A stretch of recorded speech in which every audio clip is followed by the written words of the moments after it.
getting later and later, aren't I? Hello, hello, hello. Can you see us? Can you hear us?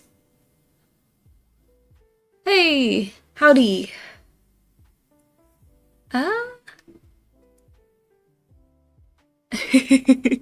Hi, everyone. Hello, hello. How are we doing? How are we doing? Welcome. Welcome, welcome, welcome to the tree stream.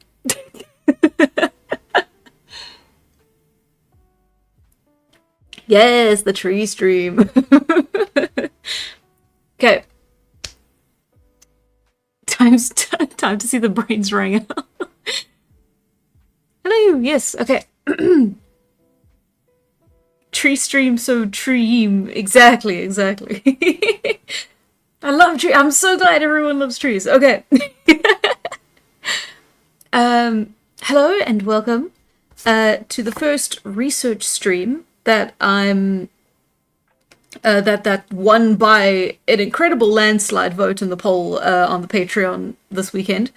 I was not expecting research streams and the subject of the stream to be so popular. So we're going to be doing research on trees for this one. Specifically the trees around the environment that Immortal's going to be taking place in. Because I tend to expand my focus of interest a little bit too far out, the purposes of this current research is to just narrow my focus down completely on the first arc of the comic and do enough world building there that there is a very solid amount of research background work that has gone into it, because while I have the plot more or less figured out completely, I need a lot more environmental research in order to make sure that I have dotted my I's and crossed my T's and figured everything out, and I at least know that everything's going to be solid. Greetings, Hannah. As a former botanist, I will be watching your career with obsessive interest. Oh no. So that's the other thing I want to mention. Thank you, Human Racing. The fact of the matter is, we're not going to be doing advanced botanical research into trees. My main focus for the purposes of the comic, the purposes of the world building, the storytelling, is to understand the general characteristics of each of these trees, these biomes, these elements, and most importantly, their uses for the purposes of tool making, food, medicine, just in general, their use to humans specifically, which is a very, very big topic, and you're going to see exactly how much of a hole I've dug myself into in a second now. Because unfortunately, what I do tend to do is get obsessive about a very, nonsensical topic. Not nonsensical, but, it's niche enough I do start to ask myself, is this really necessary for the comic? Is this necessary for the world? Sometimes the answer is yes. At the moment, I've been justifying myself working on this because I've poured hours and hours into this already, and it feels like I haven't really accomplished as much as I would have hoped in that time. It's kind of embarrassing how little I've done, actually. But the main idea is, once the research here is done, it's done.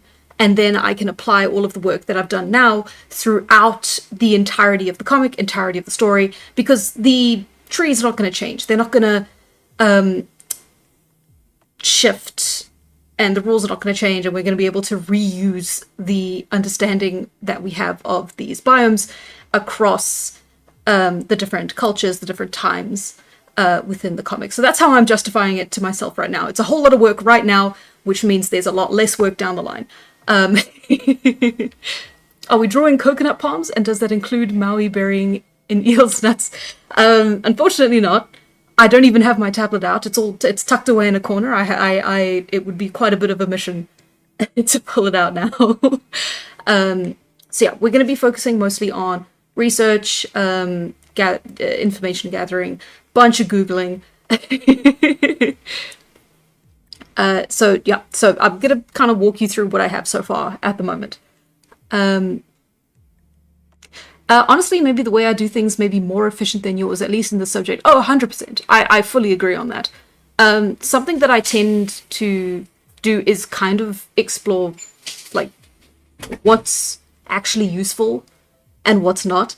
It's how I came up with the world building pyramid as well. Is I did a bunch of stuff and went, okay, this is useful, this isn't really useful, this feels like it would be necessary for the world. It's a stuff here, so you can see world and technology, and then you have like society, and that's the us versus them, the social life, family unit, da da da da da. So I did a bunch of stuff that wasn't strictly necessary to do, but it was informative for me because then I also get to turn my little experiments into videos sometimes. So there's a way to find multiple uses for the things that I do, even if while I'm doing them they do feel a little bit like a waste of time. But I will not call it efficient. The last thing I will ever call it is efficient. Let's see. Hi, Jake! Thank you for popping in. We're doing tree research on the trees. Okay, so as you can see, environment, we're going... So, I don't really have official names for the continents and such, so we have the northern continent and then the southwestern area of the northern continent. There is not a detailed map for it yet. I will make one when I'm done with this step. So, the main three biomes we're going to be focusing on, this is a generalization. Of course, there's going to be smaller pockets in that in real life. For the purposes of the comic, purposes of the storytelling, we're going to be generalizing and saying that the first arc will take place in these three major areas. In fact, not even actually. I think we might not even really enter the forest steppe, the forest steppe too much. It'll probably just be more like background details, but it's good to know, especially when it comes to creating tools, creating medicine, etc., etc., etc. So, Western European broadleaf forests. It's also important to note that while they will be quite south of the, so I call it the southwestern area of the northern continent, think somewhere more like northern Italy area-wise. However, the environments here, especially the Mammoth Steppe, is more colder because we are, of course, in between the interglacial period and the the other one, the warmer one. So it's getting colder steadily over time, and it's going to continue to get colder over time. So, of course, we have a slightly colder biome. The colder biomes relative to the areas that they would be. So we're basically talking about like northern to central Germany, when area-wise it would be closer to Italy, right? So this is all generalizations. This is assumptions that I've made based on what I currently know about how the environment would look and feel. The Mammoth Steppe especially doesn't exist very much anymore. So that's also like we're going to be making a lot of assumptions and a lot of asses out of you and me for these kinds of situations, right? The first thing you do is make up names for the continents. I'm bad at names. The names come last for me, okay? Please get the map out. That would help a lot. Oh, okay. Let's move that over there.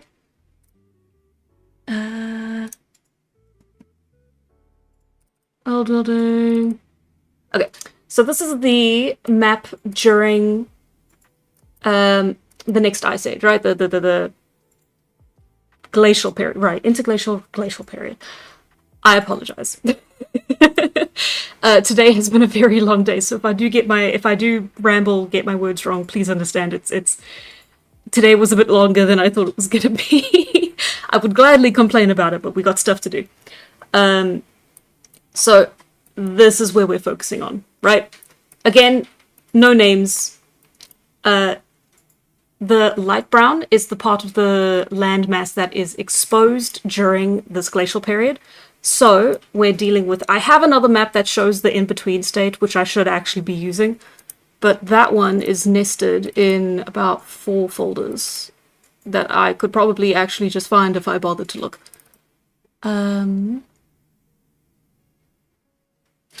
Where did I put it? Phenotypes. Doodles. Map. That seems about right. Yeah, no, see, I've scribbled all over it. I'm not opening the Photoshop file. The Photoshop file is so big, we will be sitting here for 5 minutes waiting for it to load.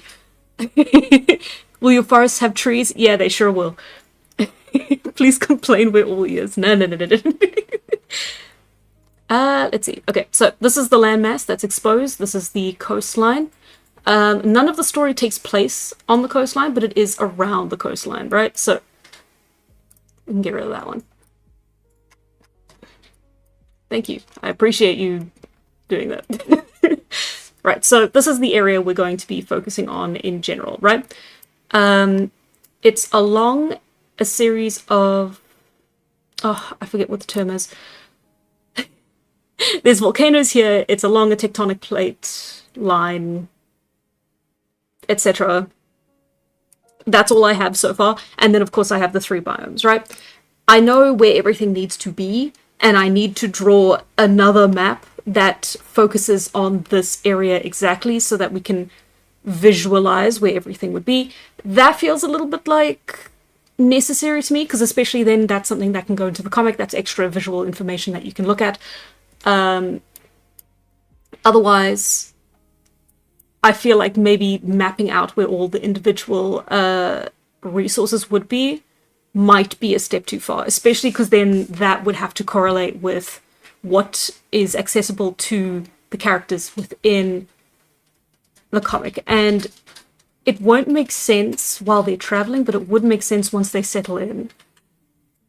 So I'll have to think about that a lot more. This is what I mean when it's like, okay, I don't know if that's pointless to do or if that's informative and fun to do. The Mammoth Steppe still exists in the Ukuk Plateau. Yes, so it exists in much smaller places, land masses, I guess. But it is largely, it's difficult, it's largely extinct. I believe the versions that exist now are like slightly different, especially because there's no megafauna, the environment has changed slightly. I don't know though, please take that as an anecdotal, that's just me saying stuff, don't take that as fact. Let's see, Mediterranean. Are there great natural wonders like Yosemite or the Matterhorn? I haven't even thought about that yet. Hopefully, yeah, I'd love to focus a little bit on natural wonders and have them exist for the characters to interact with. That would be incredible. Not in the first arc, though. I haven't really thought that far ahead. The first arc is quite limited in the fact that it has to introduce a lot of stuff. So I have to focus a lot more on the characters and less so on the environment. I suppose there is a very small natural wonder, but it's not really natural. It's more man-made than anything. Let's see. Now you're gaslighting us into thinking you don't know. I don't know anything. Please, I don't know anything. Okay, so... Right, so we're focusing on these 3 biomes. This is what I have so far for the first biome.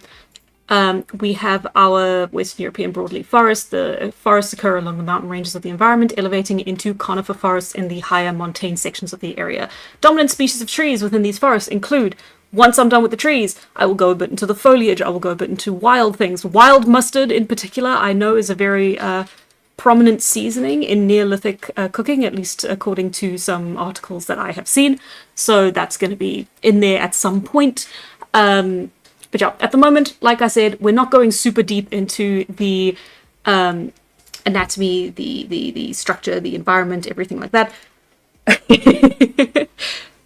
Do you know that you know nothing? Are you Socrates? Exactly. Now, so as you can see, like the first one here, we're going in alphabetical order. It's a nice little formatting way that I do enjoy this. This is the part my brain likes, is like formatting information on a table. This is the part that makes me happy. So I've never been diagnosed, but there are signs.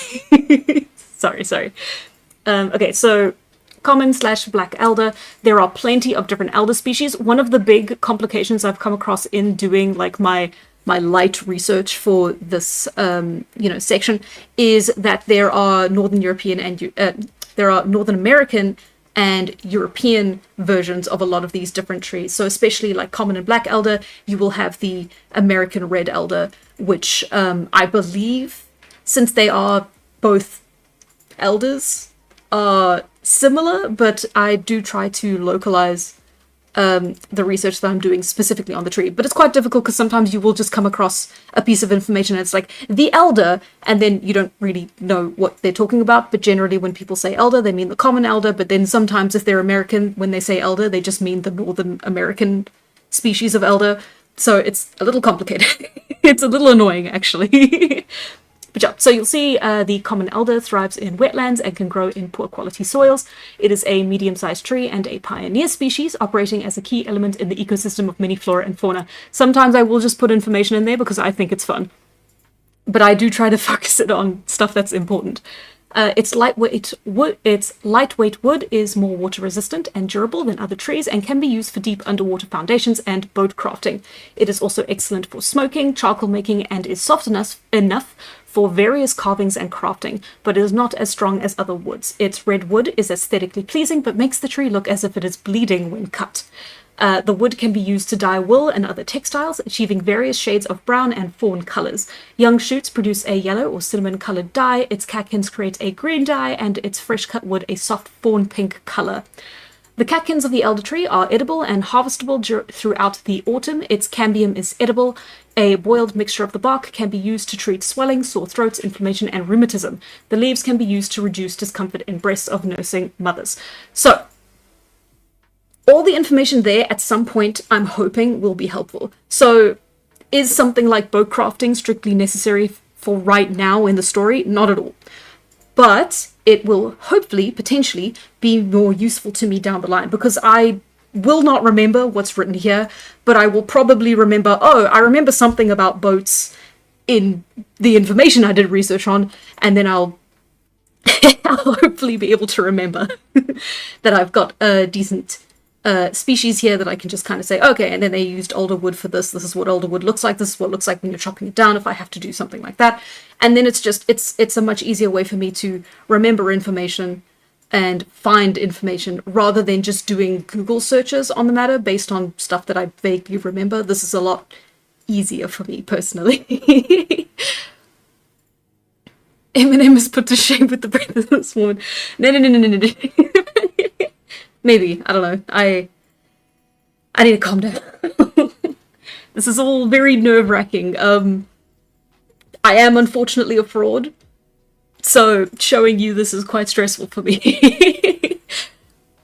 A tree called an elder bleeds when it's cut, fantasy-ass tree. That's the thing. The other thing I've excluded from the information here is strictly the cultural associations that are made with it. So, like, of course, a tree that bleeds has a lot of a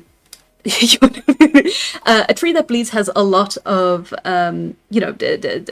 folklore associated with, right? Especially oak trees as well. Often have like a lot of legends, a lot of folklore. Oak leaves are very symbolic even today. So it's very important that I don't get stuck down in the associations of those trees, because I'm not copying cultures here. I want to make that myself based on raw information that I have. But yes, a tree that bleeds is probably going to end up being quite spooky to most people. So it's probably going to end up being quite spooky in the culture. Another thing about the elder tree, while I was researching it is, and let me just check that it is the elder tree and not a different tree I'm thinking of. Yes, it is the elder tree. So the thing about the elder tree is that it is poisonous, but it's also used in a lot of medicines. Pigs refuse to eat the leaves of it, apparently. And horses will eat the leaves, but they will die if they eat the leaves. So it is very unfortunate for them. Um, it's a yeah. Oh, and then there was also the rumor that not rumor the old wives' tale per se. Oh, what was it? Ah, if you yeah, if you place an elder leaf on your tongue, it'll turn the tongue black. Sorry, that took me far too long. I was thinking of something completely unrelated. um, so what about a tree that smokes then?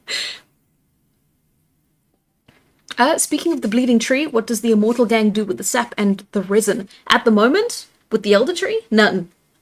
Um, it could be a cultural practice. It wouldn't make a very good dye in its sap form because it would be too sticky. Something like red dye would come from ochre and ochre mixed with ash and animal fat that would then be put onto their skin in the same way that they put the markings onto their faces regularly. So ochre is the best choice for that, unless in this process of researching trees, I find something that would actually work better. Because here's the thing. So we're using the elder tree as our example here, right? The alder I had a bit of an adventure with because I did my research for it, and while I was doing the research, like again, like the research I do is relatively light, right? I'm not reading books on botany for the sort of information. I'm kind of bouncing from. I start off on Wikipedia. Wikipedia is not a very reliable source to just take on surface value, but it's a nice starting point. And then I hop from there into potential first-hand accounts from people who do foraging on their own. But unfortunately, it is the internet. There's always the potential possibility that they are lying for attention, or not even lying for attention. They just kind of are doing things. I found a blog of a woman who I kind of assumed they were a woman based on the aesthetic of the blog, but they could have been anyone, who started eating the catkins of the red elder. So they were in America, it was the red elder, because it was just growing off of the porch and they wanted to try and eat it. And they ate it for 9 days straight, according to the blog. They ate it for 9 days straight with no ill effects, no problems whatsoever, right? So that was, for me, okay, the catkins are edible. The catkins are fine. Potentially. It was only on, like, I started researching it on, like, the Friday. It was only on the Sunday that I realized that the reason it makes such a great medicine is because it induces dysentery-like symptoms in those that consume it. There is a way to consume the cambium bark, but the cambium bark has to be treated and dried for a year to make it safe to consume. You shouldn't be consuming any of this. You shouldn't be putting the leaves on your tongue to turn it black. That's gonna kill you. It won't kill you. It'll give you dysentery-like symptoms, right?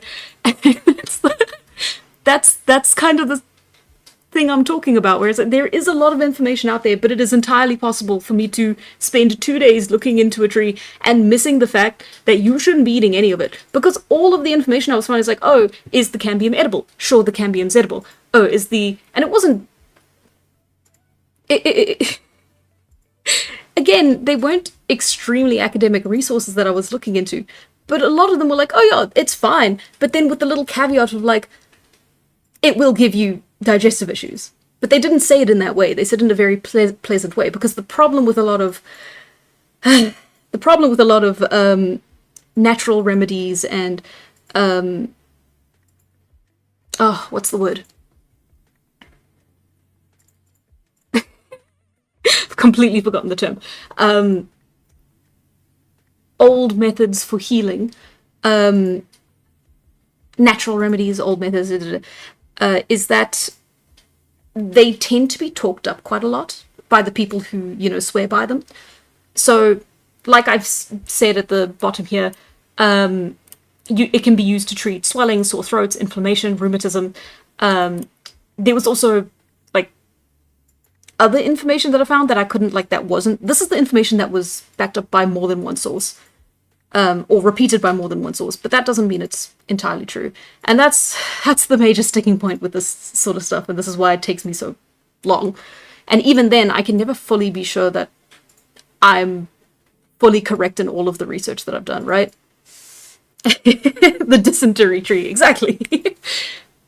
Can dysentery-like symptoms be used medicinally? Absolutely. If you are suffering from, stomach pains, you can consume it, and then you will be relieved of stomach pains, constipation. Homeopathy. Thank you very much. Yeah. So it can be used like that.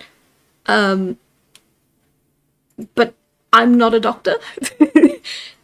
I cannot advise it. I can merely assume what would happen if I didn't. Hang on a moment.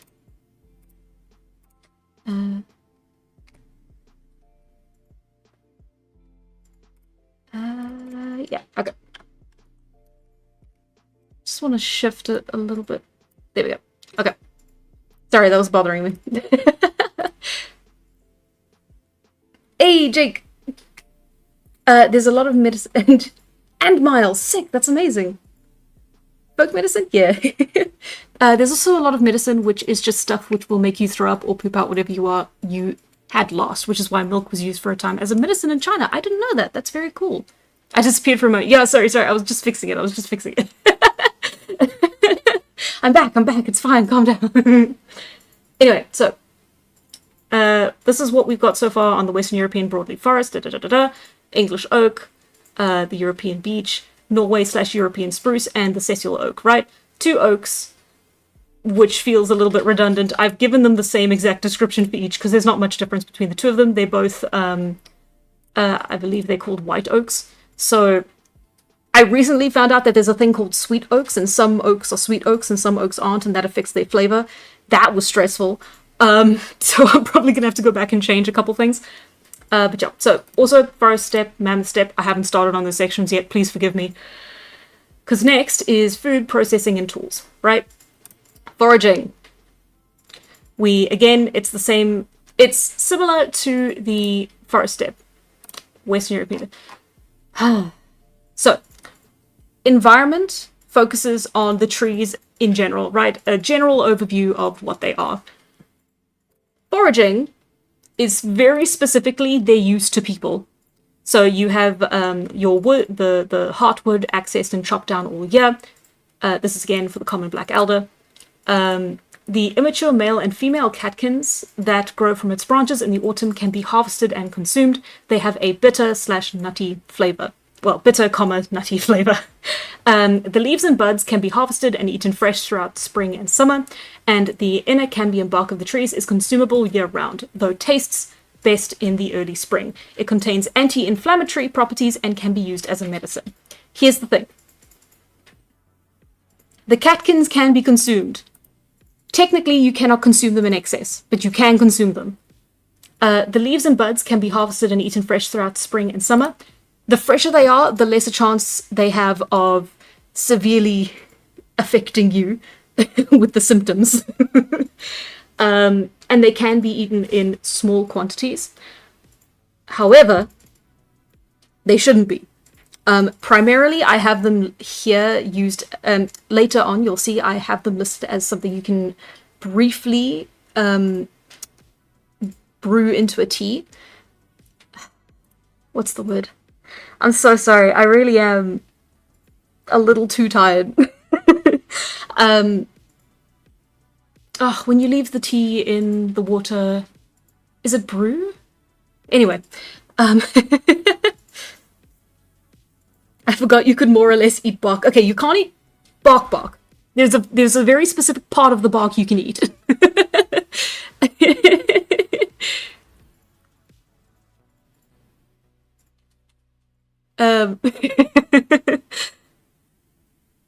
Okay.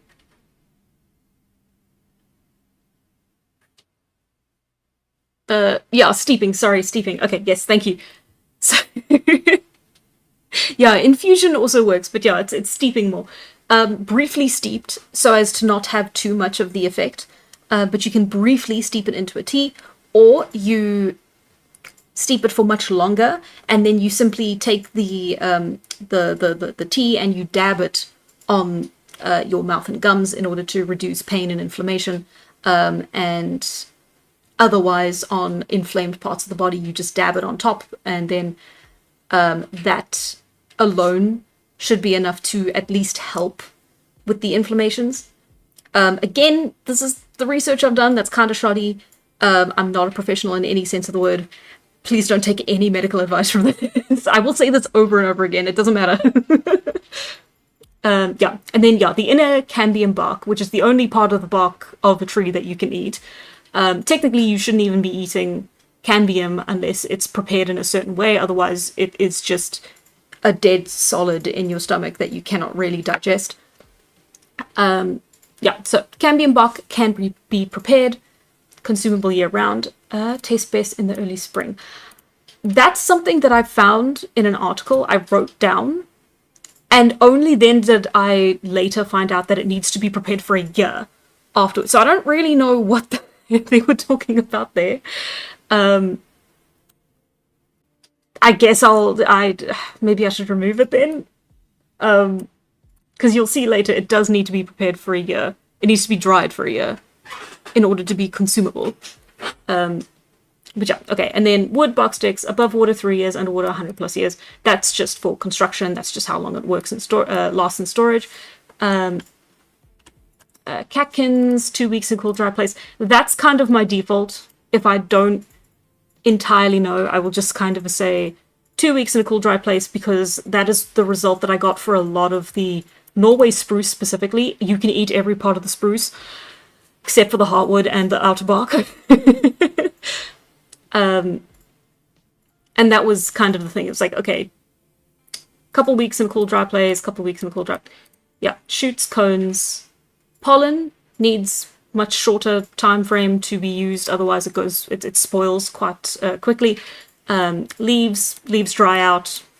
Cambium dries out very quickly. Sometimes that is the intended purpose of cambium, but use for cambium, though. And okay, so 2 weeks in cool, dry place, that's kind of my default at the moment, unless proven otherwise. I couldn't find a time, so that is my my assumption, my educated guess, based on the very little education I found. Bark is edible, and Ed Montesaurus told me so. Can we go through full European analog to the wind and just add tree ferns for the sheer awesome and hard edibility? No, I got it. No. Please don't ask me. You could at least write in that people do believe some things that are false in universe. I do actually have that. Yeah, moving on. Hunting, haven't started on yet. Processing. Started is just I haven't compiled it here. I have information scattered around in documents and stuff. But yeah, processing is a much longer section. So yeah, common elder, cambium bark. This is the part where I found out that you needed to dry it for a considerable amount of time. Cambium, the inner red cambium bark of the common/black elder tree must be removed from between the outer bark and the heartwood of the tree, first by having the outer bark carved or peeled away, and then the cambium scraped or peeled off of the heartwood below. The cambium must then be dried and aged for up to 1 year before being safe for use in teas, decoctions, or any form of digestion. Failure to wait will induce vomiting and a strong laxative effect when consumed. So, at least the way I interpreted the information that I found, the cambium bark is a more potent and more long-lasting. So once you dry it for the year, it'll last. So that, to me, seems like decent logic for why it would have been processed in this way. You can find the leaves, but if it's winter, you're out of luck. There's no leaves. Very... So that makes things a bit easier. So common black... So processing is the description of the steps needed to process the materials that you find from the foraging steps, right? I wonder who found out that it takes a year. I don't even want to know. I'm hoping all of this is old information. This is ancient. We've known this for 100 years and we've compiled it all into I'm probably wrong, but anyway. So, okay, so we have two sections here with the cambium bark and then cambium bark dried, right? So the bark of the common / black elder can be dried over a fire or in the sun for a long period. So this describes harvesting the actual cambium. This describes the process of drying the cambium out. Dried over a fire or in the sun for a long period, then once dried to the touch must be rolled and stored for up to a year. This can be done by preparing the bark in a single location and leaving the bark tightly bound and hanging under an overhang or roofed shelter to be left to age and then gathered a year or more later, when the nomads that hung it up return again. So, okay. I did add a little bit of assumption there. Okay. So this is why the processing section is a lot longer than the other sections, simply because each thing that can be processed has its own section, right? So we have black elder immature catkins as well. So the immature catkins can be consumed. They can be eaten raw or boiled into a softer mixture or dried as a survival food. They contain several antibacterial and anti-inflammatory properties. Eating them will not poison you, probably. Do you see where I was struggling? Nomads like the gang? Yeah, sure. Exactly. Is weed canon? You know, I think I actually looked into that. I don't think weed is native to Europe. Correct me if I'm wrong.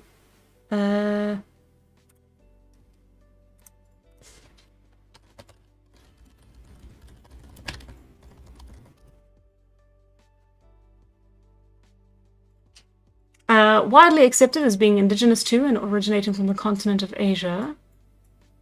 Science Direct seems... Am I a robot? Guys, am I? You'd tell me if I was, right? Origin, early expansion, domestication, and anthropogenic diffusion of cannabis with emphasis on Europe and the Iberian Peninsula. Just read the abstract for now. Cannabis is among the oldest human domesticates and has been subjected to intensive artificial human-mediated selection throughout history. So that probably means we'd be dealing with a wild version of it, not the domestic version. Cultivated forms. Emphasis is placed on Europe and especially on the Iberian Peninsula. Today it is accepted that cannabis is a monospecific genus with 2 subspecies originating in Europe and Asia. Oh, there we are. Geographic isolation fostered by Pleistocene glacial interglacial cycles. That seems important to me. Allopatric differentiation. Cannabis ancestor on the NE Tibetan plateau during the mid-Oligocene. I'm mispronouncing every second word, don't worry about it. The timing and place of domestication is still a matter of debate between contrasting views that defend single or multiple Neolithic domestication centers situated in different parts of the Eurasian supercontinent. Recent meta-analysis have suggested that wild cannabis may have already been spread across Europe in the Pleistocene, and its domestication could have occurred during the European Copper/Bronze Ages. Okay, that's way after right now. Right now. The time we're looking at. According to the available reviews and meta-analyses, pre-anthropic dispersal of cannabis into the Iberian Peninsula seems to have occurred only in post-glacial times. Okay. Some nice figures. Damn, okay, maybe I do have to... Dang it, no! I thought it was just an Asia. No, I have to add another section.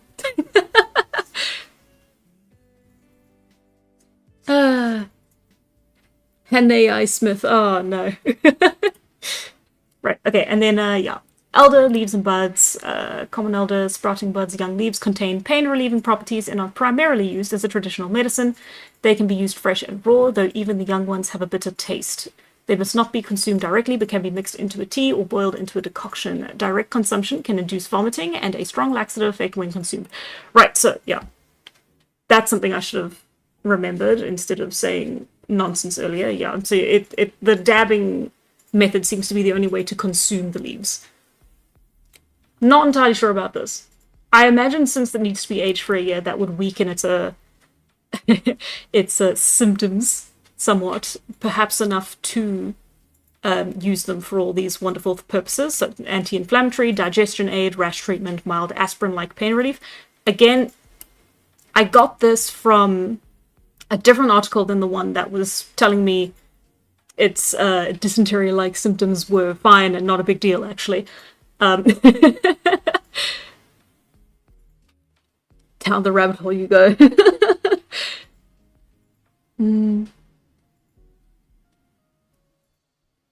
The Europeans have the focused energy and the Asians are sinking in their couch. Ooh, that is an assumption. Yeah, so the major defining feature of elder when it comes to taste is that it's very bitter, and then of course you have different textures depending on what exactly you're consuming, right? So you have your astringent, astringent, tough, astringent, tough, astringent just for the cambium. Makes you wonder why on earth they would even bother eating it unless it was as a medicinal for a medicinal purpose. Same with the leaves, especially considering their side effects. Yeah, oh, this as well. Elder leaves or leather dipped into a decoction of it can also be wrapped around the feet during and before a walk to toughen the soles and prevent swelling. That is something that I found in multiple places as a bit of a old wives' tale, and it seemed harmless enough to put it in here since it's not telling you to consume anything. It's just saying, hey, put the leaves on your feet, it helps. And I do quite like the idea of that being a method for the nomads especially, where it's like, okay, well, we're going on a long walk, prepare yourself, wrap it around your feet with the same like straw that you use around the foot wrappings. Just like a little bit of an extra like detail to have in there, which I did really like the idea of it, so I did kind of keep it around. Right, and then from processing, we have cooking, medicine, and tools, right? So cooking, we're working mostly with like just the general items. Black Elder does not have a place in cooking, purely because I feel like with all of the other stuff it's got going on, it's much better suited as a medicine. I don't think anyone would be using it as a food source, especially since how bitter it reportedly is. So yeah, so we have your roasted acorns that have been turned into a roasted flour.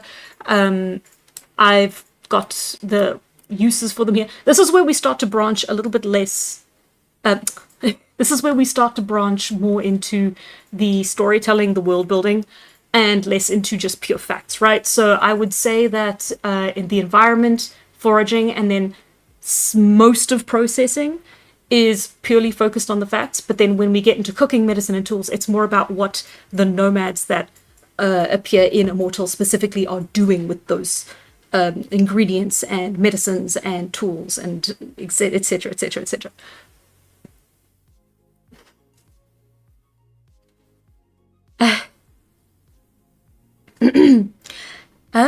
Yeah, so English, yeah, and then of course here we've got not to be eaten raw. This is for Norway spruce cambium bark. It is purely a survival food. If you do take the cambium bark and eat it raw and fresh, technically you can eat it. However, the bark is not edible. It is the sugars, the nutrients that are within the cambium itself, like the sap of it per se. That's the stuff that your body is getting nutrients from, not the wood itself. The wood is just wood. So that's why it says here, don't eat it raw. It's not going to do anything. If you are starving in a survival situation, you might want the wood in your stomach just to fill your stomach with something so you are not feeling the effects of starvation as much. However, again, doesn't do much for you. That's why it's listed here as a survival food only. Same thing with the, okay, so cambium bark dried flour, similar to the sawdust that they used to put in bread in the Victorian era. Not strictly healthy for you, but it is still edible. You can consume it. It's, again, more of a survival food. I've put it here as an ingredient, but I should actually put it here as survival food, because the wood isn't. Again, however, if you're going through the process of preparing flour with it, at least you're still starving, but at least it's not an urgent starving situation, so it's more of like a backup, right? And then, yeah, cambium bark strips. This you can eat, all of it. So you can cook with it, right? So don't eat raw, eat cooked. The idea, I believe, is that it changes some of the wood. I don't know. Again, this is quote-unquote first-hand account, right? And this is someone who was cooking cambium strips that they had harvested themselves and filmed having harvested themselves and cooked it and then ate it. And I took that kind of at face value, which, you know, sometimes I'm not very good at my job. So yeah, we'll have to see if that is actually helpful or not. But it was also him who first mentioned, hey, don't eat the wood when it's raw. It's not going to do anything. It's just going to fill your stomach. And that was repeated on a different source that I found. So I assumed that everything else in the video was accurate. However, assuming makes an ass out of you and me. I've said this before. I'll say it again.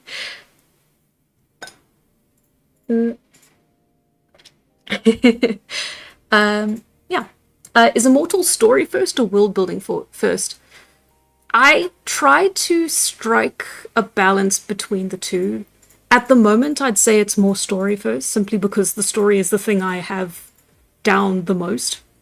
The world building has taken a long time, and unfortunately because of how far in the past it is, and the fact that I don't trust myself even slightly, I do find that I tend to repeat a lot of the research for it. So like, I started this project in 2022, late 2022, so it is, in that time, I've gotten better at researching, I've gotten better at looking into things a little bit more detailed. So I do find that a lot of the initial research that I did in the first like year and a half of working on the project doesn't quite hold up to the standards that I have today, which is unfortunate because it does mean that I feel like I'm getting pushed back to square one quite a lot. But yeah, I don't know. I really would like to say that I try my best to strike a balance between both. But yeah, we shall simply have to see. And also you can see I'm aligning it with the lines on the page. Like I said, never diagnosed, but it's okay. I shouldn't say that. Yeah. So, cooking section has a decent amount of information on it. Again, this is literally just from 3, 4, 5 trees. This is 5 trees we've covered, and this is how much information we have, right? So there's the cooking section, and then we have the medicine section. So medicine, Norway. Oh, that's an old. That doesn't need to be there. Yeah, so we have the common black elder. Here it is again. This is the dried bark, and then this focuses more on what it's used for, the qualities it has, if the information is true or false. So this is the part where I am getting a bit more into storytelling. For example, some of the false beliefs that they have is that if you paste dried cambium bark around the neck, you paste it in wet clay and then wrap it around the neck and over the forehead, it will cool you down, assist with fevers. The clay is doing most of the work, the cambium's not really doing much of anything. So it feels good, but not really helping anything, right? That feels funny, because that is actually about the cambium bark, but it's not really being used for those qualities at all. Yeah. All the qualities that I have listed here, I'm still on the fence for. I'm not entirely sure if I need to have these listed. It was, yeah, flavor and texture makes sense. It was in the processing section. Health benefits, yeah. I wasn't entirely sure if it was strictly necessary to have that. Oh, I also have a wood section down here. This is the common black elderwood, lightweight wood, more water resistant, durable than other trees, can be used for deep underwater foundations and bow crafting, as repeated from the Western European section. It is also excellent for smoking, charcoal making, and is soft enough for various carvings and crafting, but is not as strong as other woods. Its red wood is aesthetically pleasing, makes the tree look as if it's bleeding when cut. We've seen this information before, right? And then it goes over the benefits: water resistant, durable, soft wood, lightweight. Drawbacks: not very strong, prone to rot quickly above water, prone to warping as well. And then talk about like the aging for it, right? It's very cool. So elderwood is often used in the posts that are placed into the water to hold up buildings that have been built on stilts over water, right? So that's what it says. Apparently some of the wooden posts and pillars under Venice, not pillars, but some of the posts under Venice were made out of elderwood and have been there for years and years and years and years and years. Apparently. That's an anecdote that I half remember. This is where world building without strict reference to a particular Earth time saves me, although I do worry about things seeming coherent. Yeah, 100%. I worry about that too, and I'm trying to hold myself to a time. Also, did you know there's a thunderstorm warning right now? Hello, I forget you're here. Okay. Cooking, medicine, yeah. Spruce leaf tea, true and false, consumed as a drink, hot, soothing, but you should not inhale it under a covering via steam bath. That is not really going to help you very much. And this is, again, where, oh, I had the word, I just thought of, homeopathic. This is where homeopathic medicine, again, a lot of them will say like, hey, this plant will fix your chakras, wash your car, heal every injury you've ever had in your life, fix your terminal pain. And unfortunately, you know, that's just not really very much the case for every plant. So it is a bit difficult to kind of work my way through that. And kind of, yeah, I do try and bounce between more, okay, here's blogs, here's first-hand accounts, here's a random article from a, you know, the natural healing site that'll tell you everything that's great about it. And then also, okay, here's an actual research paper that's not really talking about what I'm talking about, it's talking about a more generalization of it, but I'll find a little bit of information there should I look in the right places, right? And it's difficult. But it's hopefully going to be worth it, because I have gone quite in depth with a lot of these. I do want to see it through to the end. And then, of course, you've got tools. This is full world building. One of the big things that I was looking into was boiling water, boiling stews, boiling soups. Because, you know, one of the most difficult things about the Paleolithic... no, Phoenix! I'm not done yet. This is a very, like, as you can see, it's very much not done. Like, I haven't filled in any of these. This is all just, like, as I'm doing all the other work, I will think of a tool that could be useful for the situation. So, like, obviously cooking, you would need tools in order to do the cooking, right? So something that you can roast acorns on. You can't just tuck them into the ash and then wash them off, because that's just not going to create a very good eating experience, and would kind of ruin what you've cooked. So something like a fry stone, so a very flat, quite thin bit of stone that can be placed near or on top of coals that can then so a flat stone made of a stable stone that can be regularly heated and cooled. Some stones, if you try and do that to them, they will explode. So you have something like silicon carbide, marble, granite, quartzite. Granite will probably be my go-to since it looks the most like a stone. And then you can just take the stone, put things over it, use a mix of water or animal fat in order to fry nuts or steam them or do anything like that. Then you have your boiling water skin. There was a study, or not so much a study, more an experiment done by a professor and a couple of his students. God forbid I remember any names whatsoever right now. Where they tried to use different methods in order to boil water, right?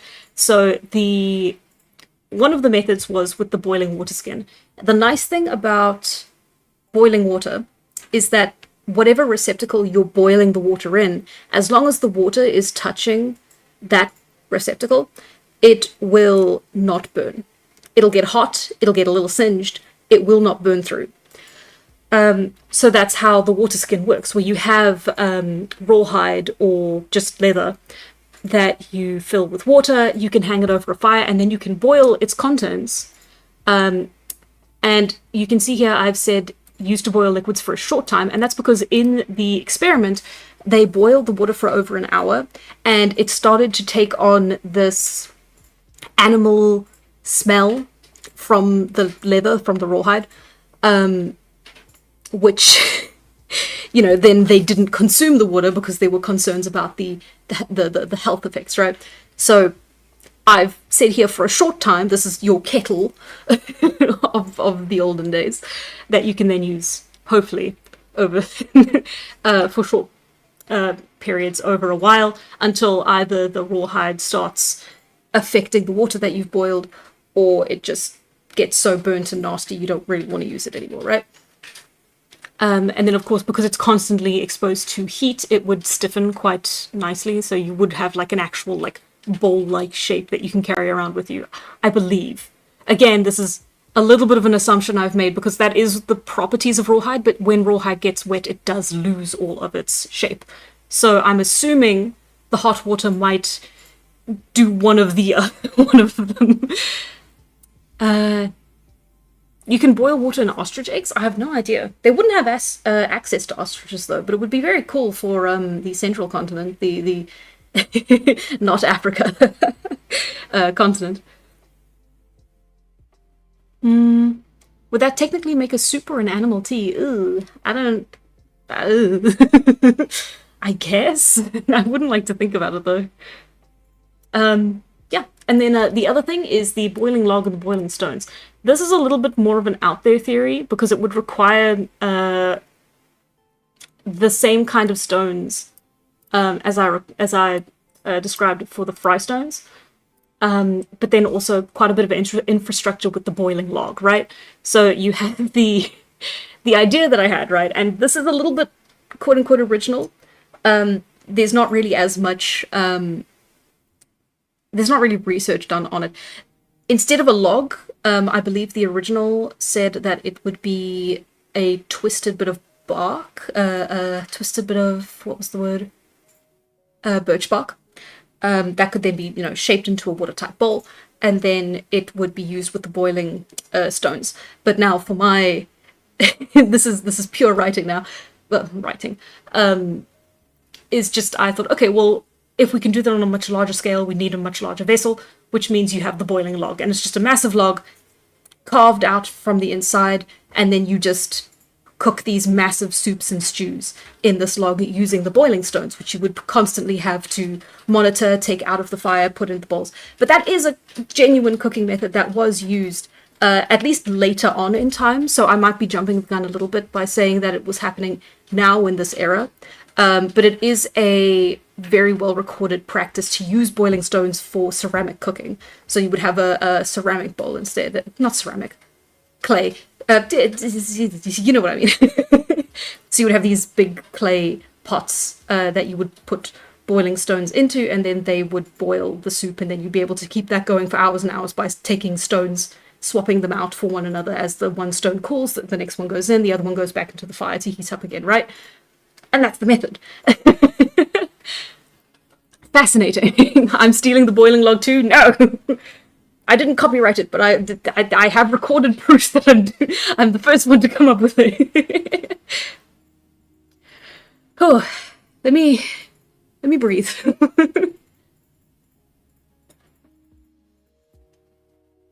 A soapstone bowl is plausible because it's easy to carve and still use today. Yeah, entirely possible. Does the gang have pottery? No, they do not. At least not fired pottery. There's no real evidence of pottery until quite a while after this point in history. So I'm just kind of going off of the assumption they don't really have that.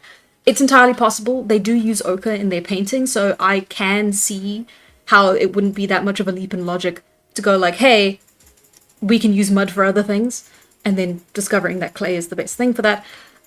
I don't know. There's no evidence for it, so I'm just going to take that as a fun little limitation and just work with the assumption that they did not have access to pottery. Definitely not fired pottery, but at least just in general, no access to pottery, right? Tala has no Tupperware. So they only have leather. Yeah. So yeah, what's it? The leather bags, wraps, and then methods for carrying would be creating a framework out of sticks and then strapping your wrapped in animal skins luggage, and then sort of just carrying that, pulling it back behind you like you're pulling luggage at the airport. No, I don't have a visual I can show you. It's a bit off topic, but it's crazy how knowledge of the seasons, the dirt, what plants grow in that dirt, and a digging stick basically made someone a demigod. Yeah. It's very cool. It's oh, I have so much respect now for people who live in this world, who like go out and forage for a hobby. Crazy information you have to know.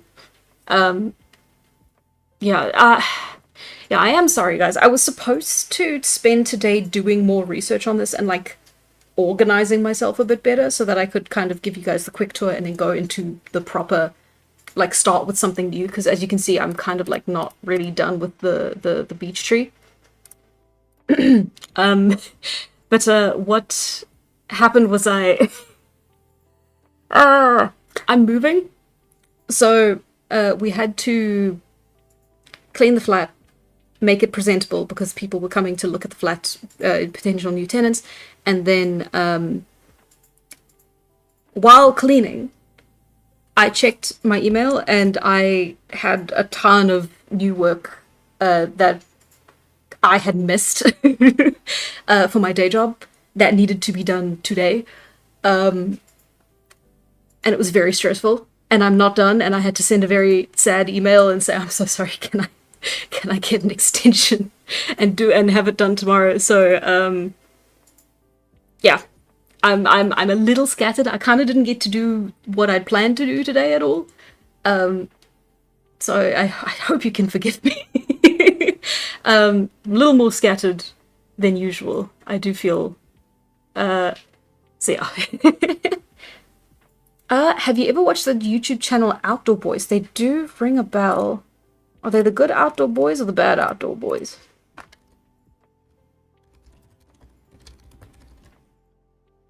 No, I will not be clicking on the Google icon. I will simply be finding the outdoor boys.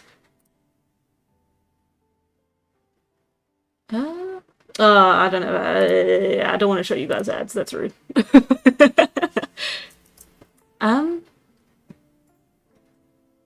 Oh, maybe I've seen.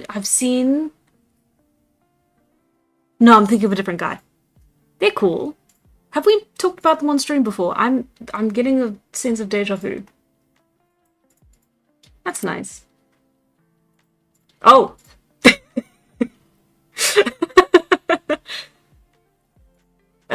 Pop quiz. How long do you think it would take for someone to eat all of that? It's like one guy. What are those tabs? You don't even know the half of it. These are just the research tabs. You don't even know what I've got in the other one. And I'm not going to show you. Download a damn ad blocker. That's why I use... Okay.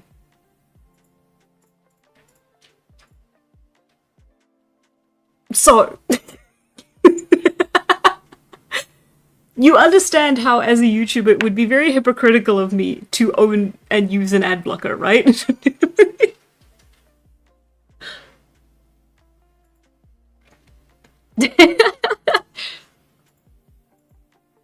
Your tabs, I'm observing them right now, this moment, at this place and time of the instant.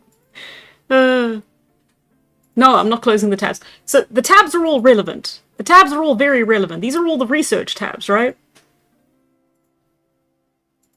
No.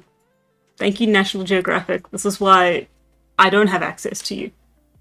Right, rawhide tools. That's what I was looking at for proof that, well, not proof, but at least to help my assumption that the rawhide bowl would have worked better. You can make hammers out of them. However, like I said, greatly softens when they're wet. So, very helpful, also very brittle. That I can't close. And then, yeah, this is for spruce gum, which I did have a section on. No, I will not be downloading an ad blocker. You cannot make me. And then, yeah, 5,000 years of continuous grinding stone used to add magic. I'm so sorry.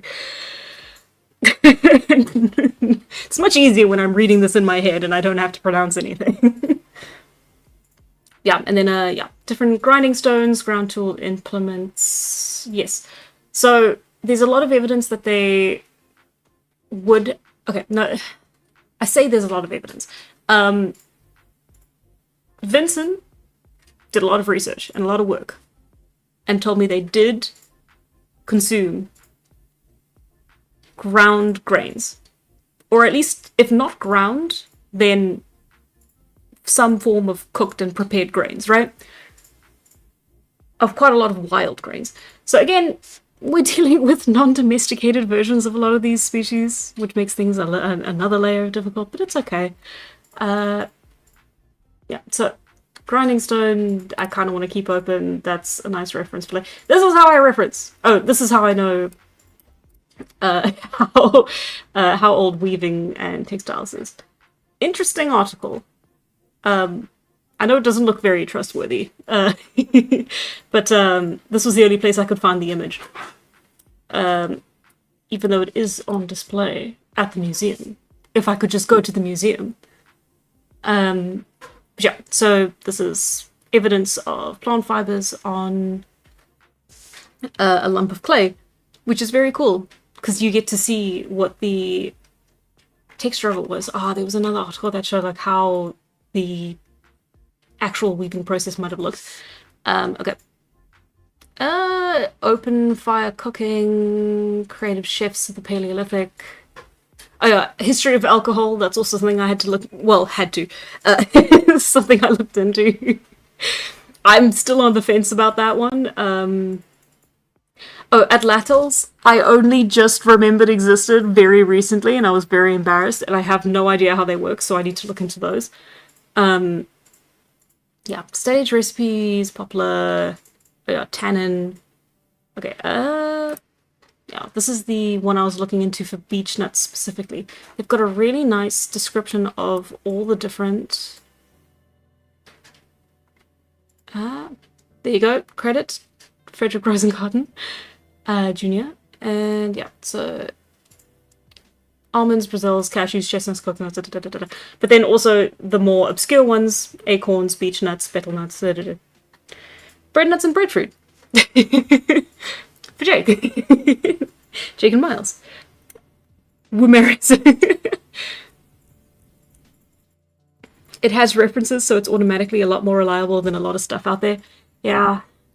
It's a shame, but I do sort of assume that an article's lying to me more than I assume that they aren't. And sometimes I just have to kind of take their word for it, which is a little bit difficult to swallow. Breadfruit party! Yes! Oh, hi, Gold! Okay. Yeah, so hang on, let me recap on the beech research. I last looked at this on Sunday, which is why I wanted today to do all the research, but it's fine. Yeah, so beech tree is the most recent one. Yeah, so that's what I did on Sunday. Lot large silverbark tree that grows in humid climates and which can dominate up to 10% of its surrounding landscapes. They bud leaves and form male and female catkins in the spring. Their nuts are consumed by both humans and animals, though they may be toxic in large quantities due to their tannin and alkaloid content. The small triangular nuts fruit in the autumn. Trees have to be 30 years old to create larger harvests of nuts. These nuts can be pressed for cooking and lamp oil. They can also be leached and turned to flour similar to acorns. They can also be fed to livestock for fattening. So the nuts having a very high oil content is fun, because then that means I can say that they are more likely to be fried, right? However, they aren't as popular, it seems, as, you know, a lot of the other ones that could be more. So your chestnuts, your acorns even. And that could be because a tree has to be 30 years old in order to start producing a decent harvest. So unless there is a location that is well known to the nomads, they would probably just be picking these up or harvesting them as they find them along the way. Luckily, we don't have massive tree cutting operations yet, so there is a chance for these trees to get 30 years old fairly decently. Lamp oil, yeah. So again, this is just general information. So the fact that they can be used for cooking in lamp oil is not strictly important to me now, but it might be important to me 10 arcs from now, right? So we're gonna keep the information there. The hard heartwood is primarily used for timber and furniture making. The fine and short grain makes it an easy wood to work, steam, soak, dye, varnish, and glue. It is also resistant to compression and splitting and stiffens well when warped or flexed. It is not suited to heavy structural support. Its hardness is ideal for use in tools, hammers, and workbenches. Makes an excellent firewood. That is just a little anecdote that I found. I think that one was just from Wikipedia, and I was like, okay, yeah, sure, why not? Most trees make a good firewood. Yeah, so moving into foraging. Yes, so here's the European beech. The heartwood can be accessed and chopped down all year. The fruits of the tree grow within softly spiked husks that split open when mature. Nuts must be cooked before consumed to avoid stomach issues. That was not in here. That is... Where did I read that? Cook to avoid stomach issues.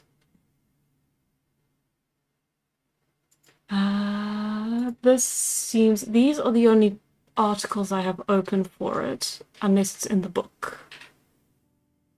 Yes, okay. Edible consumed by humans, high tannin content, that's what we've seen already, and a slightly bitter taste. That's nice to know that they're bitter. I'll just put that there just as a note. So these sections are going to be constantly subject to change depending on what new information we find as we go along. Yeah, so generations, they were fed to pigs to fatten them up in the autumn. Beech nuts are sweet, nutrient-dense nuts that can be foraged in the autumn. Okay, so I'm going to assume that's the entirety of the autumn, but let's see.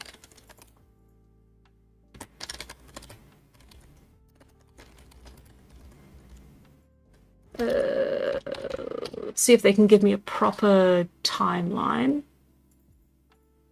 Yeah, so that's something you come across quite often. Beech, the mother tree, queen of the forest. So it's very flowery language, and it can be useful in places, but it isn't the most reliable source. Living traditional arts, maybe the same thing. And again, I'm judging books by their covers here as well. I'm judging based on URLs, I'm judging based on titles. Sometimes I'm correct, sometimes I'm not. Superfood for bears and other wildlife. So that's First Light wildlife habitats. I feel like that's a little bit more reliable, but again, we're not taking anything at face value.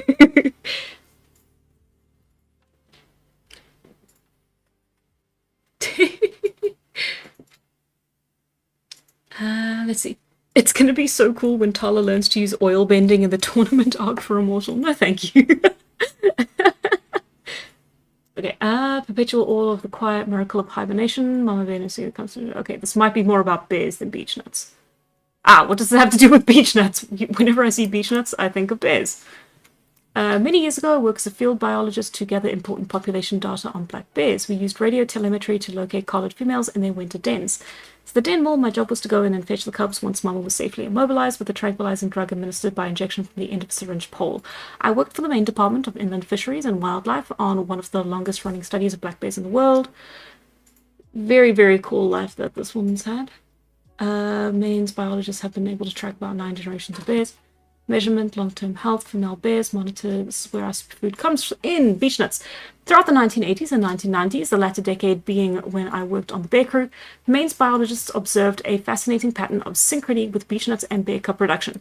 Again, this is North American beech, not European beech.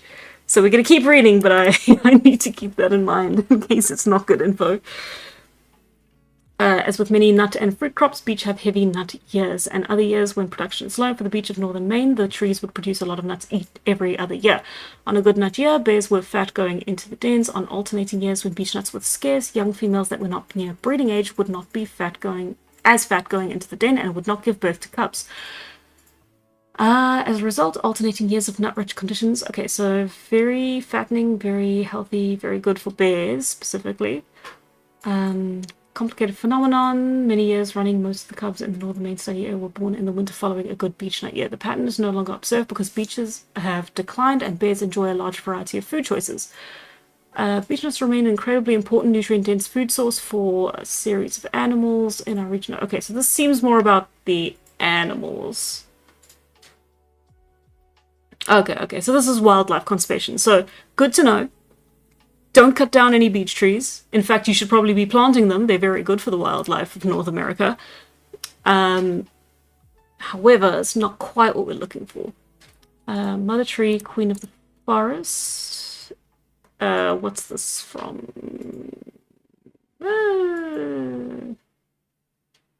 Elizabeth McCoy, 2024. Oh, updated 2026. Okay.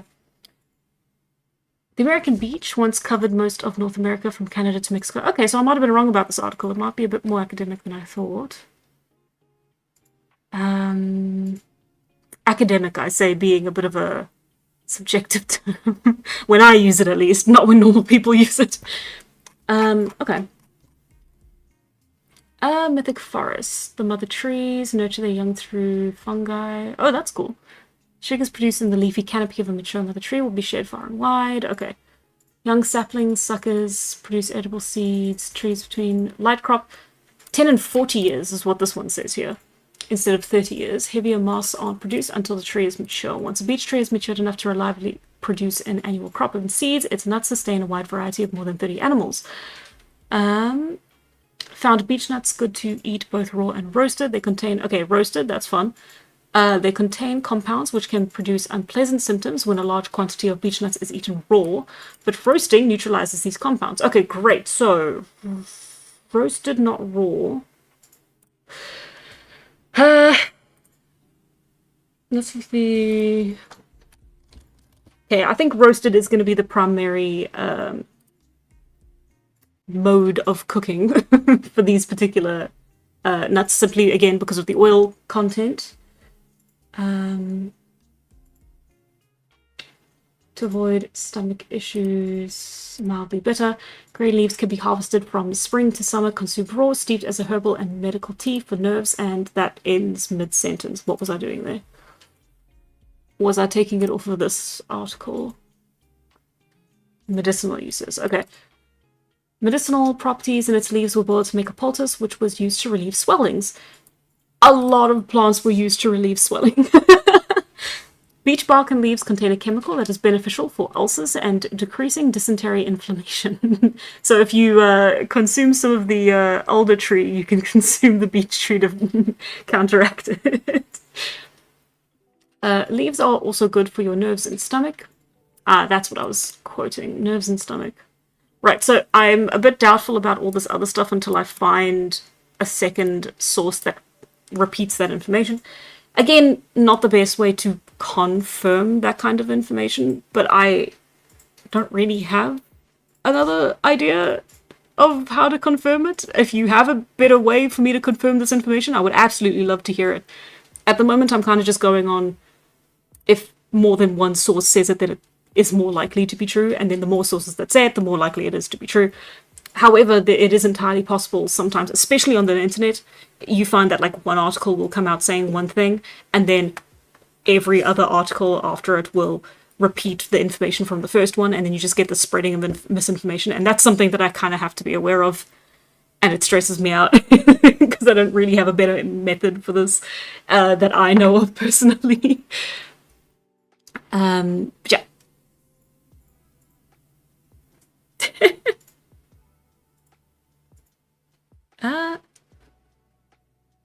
Seems cap based on vibes. You confirm it by trying it yourself and seeing how you fare. Guys, if you can go onto my Patreon and support me, I will personally fly out into the German woods and eat every leaf I find. I'll do it. I'm going to. Yes. Good. Look for book sources specifically as my go-to, or printed journals. I'd love to. It's difficult to find information on European forests and woodlands here, though. At least printed on books and stuff. Plenty of information on South African botany. And that's not strictly a bad thing, because some of the trees that were brought here are in fact invasive. So I could probably find a decent couple of books on beech trees specifically. But yeah, it's a tricky thing. I'll have to... When was the last time I went to the library? Oh, visit your local library. Yeah.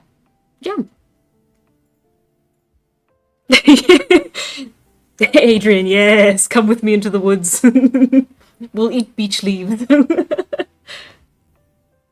Okay, make a tonic that cleanses the digestive system.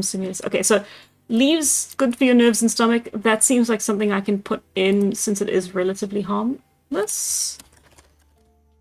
But again, it'll probably end up being a false belief unless I can find it confirmed in another place.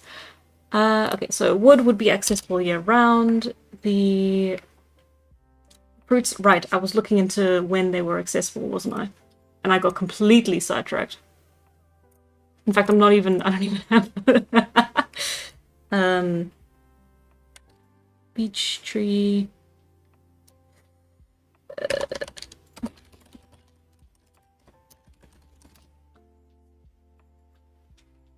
Let's see if that's... Forage of the month. I'm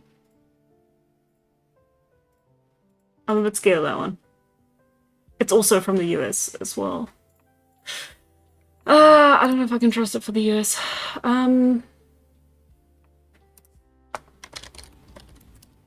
That's my mistake. I should have been specifying.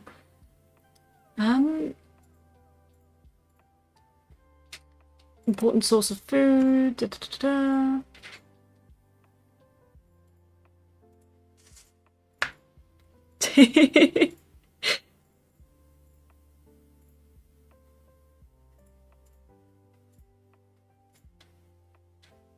Hannah spends all her time in the gym and never goes to the library. Don't do what Hannah does. Even worse, I spend all of my time at home watching Supernatural. And boy, let me tell you about Supernatural.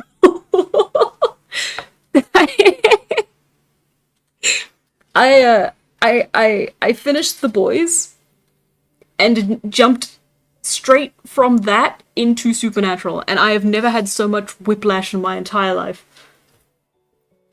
Nice. Okay.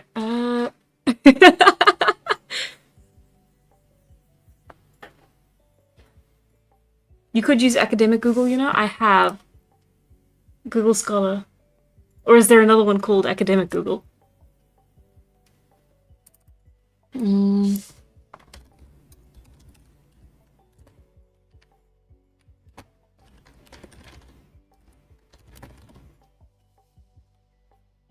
Don't worry about it.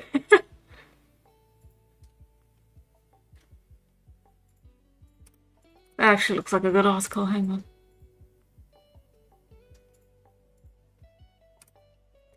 on. Effective harvest time and drying on dormancy and storability in beech nuts. That's interesting. Is it gonna be useful? Effective harvest time and dry. Okay, so the abstract. The effective harvest time and drying on dormancy and storability was studied in 2 seed sources of beech nuts. Seeds harvested before, around, and after shedding were dried at 15% relative humidity by 3 different methods. A at 15 degrees, 20 degrees, 4 hours per day, 8%.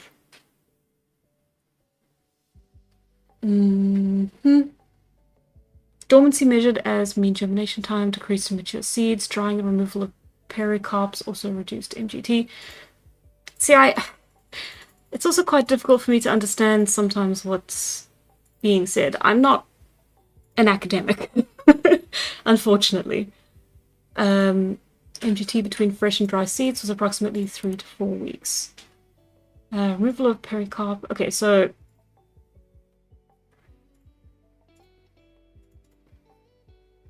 the lower the temperature, the longer they lasted. Hopefully I'm not misinterpreting that. The 2 seed sources were not synchronous with regard to optimum time of harvest, collection of seeds long before after shedding. So this is an interesting study, but it's not quite telling me the information that I want to know, which I've found is a bit of a frustrating pattern when it comes to Google Scholar. Seed yield and morphological variations of beech nuts in 4 European beech. Because sometimes my questions are a bit too basic. I'm asking when exactly is the time of year that you can consume these, and then if I'm lucky, it'll be mentioned in passing when the actual focus of the study is seed yield, right? Of these very 4 specific. It's not telling me when exactly the timing is for these. Whereas, you know, Google AI is more than happy to tell me, even though I'm not going to listen to it. Okay, habitat ecology, distribution. Plot distribution, simplified, southern part of the range, importance and usage. Beech is an important European forest retreat, fine-grained and not free. The wood is hard and has a pale green color.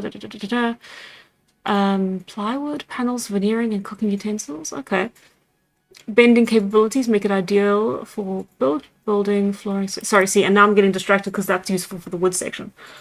Have I written the wood section yet? No. I haven't. Ah, that's useful information. Okay. Okay. Root system architecture of beech may vary depending on local soil conditions. Okay. They are generally very similar. The leaves are slightly longer, darker, and less glossy. The presence of deer is a limiting factor. Suffer red. Old trees, 100 to 1,200 years, may suffer red heart, which reduces stability and timber value. Beech is among the susceptible hosts to large regions across Europe. Okay, that's cool. Not what I'm looking for again. Okay. Unfortunately, in situations like this, I have heard autumn, so I'm just going to say it's available throughout autumn. If you type -AI at the end of your Google searches, it removes the AI overview? No, you're kidding.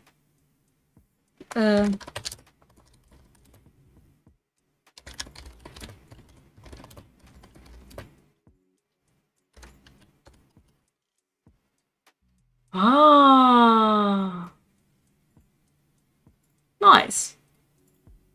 I'll have to remember that. That's a net win, isn't it? Because then you're not getting an AI result when you didn't look into one. I do a lot of Googling and I feel very bad about the automatic AI. I'm running an entire data center on my own. Well, not running, I'm using up an entire data center on my own. Okay. 40 trees. European Forest Genetic Resources Program. Quick scan just to see if that's useful. Late spring frosts often damaging trees. Beach relief. Resistant. Shiny brown beech nuts precision. A mast year of beech nuts occurs only every 5 to 8 years. So you can be stored for about 5 years. So you can be stored for about 5 years. That's great to know. That's exactly what we're looking for. Foraging. So that means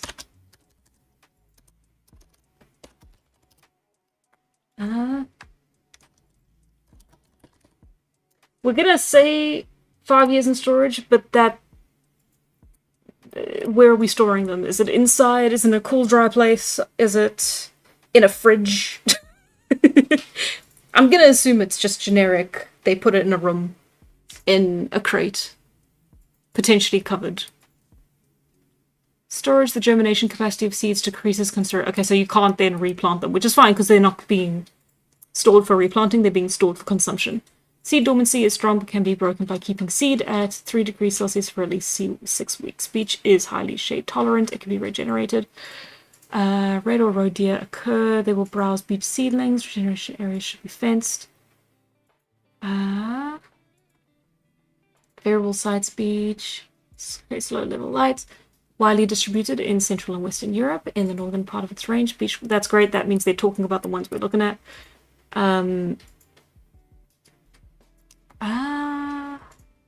Spread to Central and Northern. Low elevations, that's good to know. We're not looking for them in the montane forests. Populations that survived the last glacial period in the Mediterranean regions do not spread into Central Europe. Beechwood is... wait.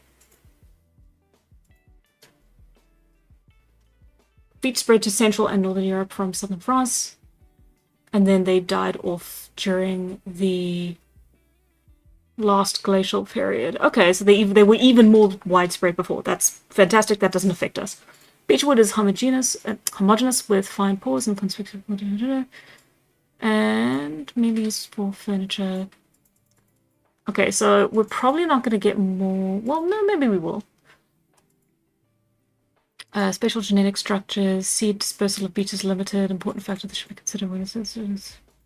I'm kind of looking for numbers now. Don't think we're going to get a proper statement that just says they grow from autumn to late autumn. From, I don't know, October to September, you know. September to October. Subsequent progeny testing, mass propagation. Clones differ distinctly from their ability to root. Threats to genetic diversity. Guidelines for genetic conservation and use, not what we're looking for. Selected bibliography. Okay, I think we're not going to get a more detailed answer. We're just going to have to say autumn. Thank you. Not what I was doing. Mammoth. Yeah, world map needs to be done. You can tell the old ones because they don't have the yellow pages. Thank you. I can type. I'm just very clumsy.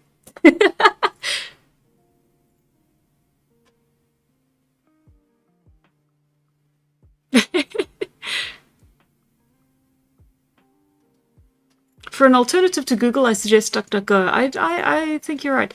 I think that's a good option. What was my alternative going to be? I think it was going to be DuckDuckGo. Because I had an alternative lined up for when Google became only AI, which I believe was going to happen last month, and then it just didn't. So I'm a little confused as to what that was about. I imagine because it was received very poorly, but I've not kept up to date with the matter. So we're just going to say autumn and just leave it at that. Again, was it strictly necessary to go down that deep of a rabbit hole and do all of that reading for 30 minutes to not really gather as much information as I'd hoped? I'd say yes, but I do wonder. It's a tricky thing to balance. Okay, and then the nuts, and then the leaves.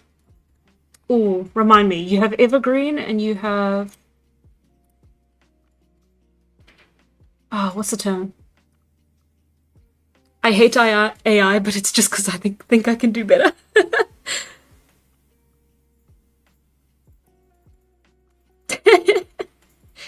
Conifers? No, it's a deciduous, isn't it?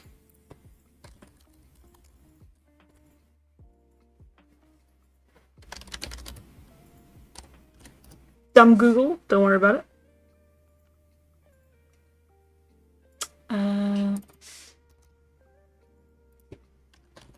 I think I know the answer to this, but we're just double checking. And then that's... Again, that's so basic. I assume it has to be correct. Thank you, Wikipedia. Although the beech tree is deciduous, its leaves stay on for much longer time than most other deciduous trees. Okay. Deciduous hardwoods in Central Europe. Yeah, deciduous. Again, very basic question. So you're going to have those from spring to autumn. And then, of course, we're color coding everything because that's the wrong color. We're color coding everything so that I can come through here many months from now and just kind of go, I need a plant, grab it here. I have one. Now I have something. Okay. That's all we really need, right? So we've got the woods, the nuts, the leaves. That's all we have to worry about. The woods, all year round. Storage is going to be... right, okay, so... Don't know if they're going to tell me on any of these ones we've opened. And I'm a little bit impatient after spending so much time.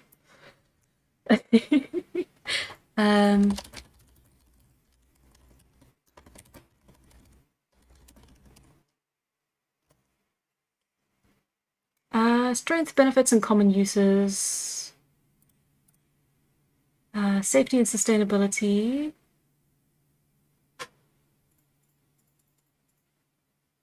Beechwood uses and characteristics. Moderately hard. Untreated beech is easy to maintain. That's cool. Okay, wait. I'm just reading blurbs. Vinyl wood. It's wood. It's not academic, but maybe it's trustworthy. Popular hardwood known for its strength, smooth texture, and pale, elegant appearance. What is beechwood? It is a kind of wood. We're saving these images to use later. That's a complete image. Good quality. Strength, fine grain, versatility. Fine grain, we've mentioned already. Flooring, cabinetry, and turned wood products. What are the downsides of beechwood? Beechwood is known for its strength, smooth grain, and workability. Not without its drawbacks. This is going to be a great article for the wood section. Before choosing beech for your next project, it's important to understand its limitations to determine if it's the right fit. Limited moisture resistance, poor natural decay, and insect resistance. Heavy and dense material, prone to expansion and contraction.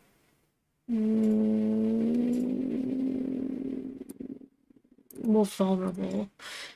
Doesn't give me an exact time. Used for pallets, crates, tool parts. How long does it last? Beechwood can last for several decades when used and maintained properly, especially in indoor environments. Its high density and strength makes it durable for everyday use in furniture, flooring, and cabinetry. When kept dry and protected from moisture, beech furniture can remain in excellent condition for 20 to 40 years or more. This is specifically saying if it's treated, right? We're talking about like varnish, good conditions, maintained properly. However, in outdoor or damp conditions, there we go, untreated beechwood is more prone to decay, swelling, and insect damage. In such environments, its lifespan may be significantly shorter, just a few years, unless it is sealed, treated, or pressure treated for added protection. A few years is a bit vague. 20 to 40 years, let's cut that in half, let's say about 10 years. Compare it to the other woods we have here. 3 years untreated, but that's this one also, elderwood rots quite quickly as well above water. Yeah, 15 to 25 years untreated, 5 to 8 years untreated, indefinitely. But that's for the chewing gum. And then Cecil Oakwood, 15 to 25 years. Let's say it's something closer to the Norway spruce wood, 5 to 8 years. That seems about fair. That seems a few years. And again, this is assumptions. This is me assuming, which doesn't feel good. But I fear that it might be the best answer we get if we want to keep chugging along. As balancing that speed is quite difficult. That's just a very short thing, isn't it? Safety and sustainability. No, that was literally the same article. I'm so dumb. Beach has a junker harness of that. Isn't particularly durable outdoors without treatment. That's another image we can save. Can't save that. Okay. Stability, finishes and treatments, property, approximate value, furniture, cutting boards, toys, advantages, accessibility, easy use of work, fine grain, moisture sensitivity, limited outdoor use. Although durable, it is not ideal for outdoor applications due to its susceptibility to moisture and climatic changes, unless treated with special protective products. Beechwood is a versatile and economical choice for a wide variety of products. How hard and durable, easy wood, beechwood be used outdoors, what finishes does it use, what is beechwood used for, is beechwood sustainable?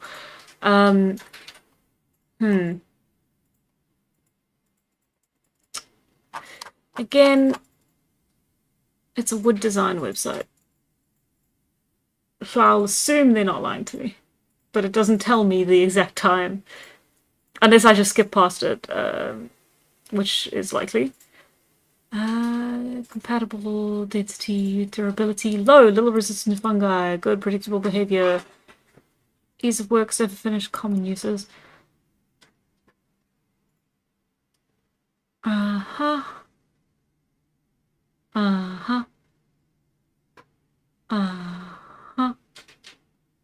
Limited outdoor use.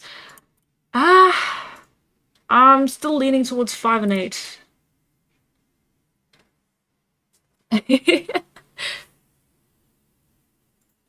Wooden.org.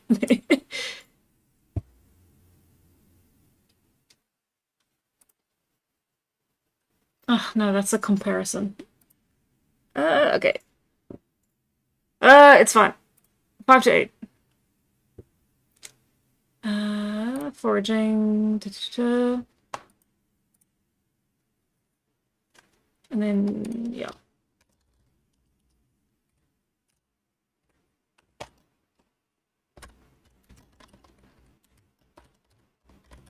Untreated. Okay. And then leaves. Fairly standard. I'd say, yeah, 3 to 4 days in a cool, dry place. If you must have them at all. Ugh. Come now.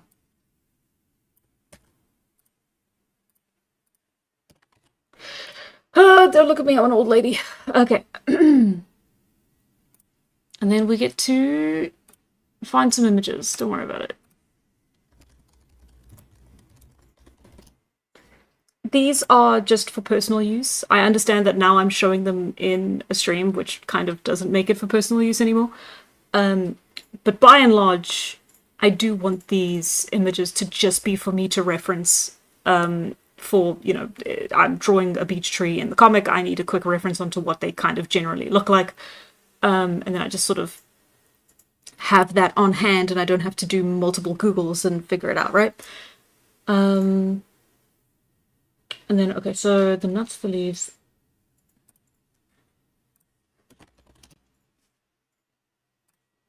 That seems helpful. That's even better. That's perfect. And I believe that's from this article here as well. Okay, save image. Save. And... no, let's not do that. Okay. Back to the tree.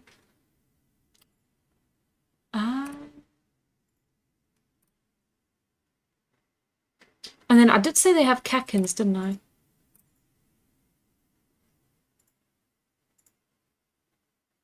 Male and female catkins in the spring. Every catkin is edible, which is a problem.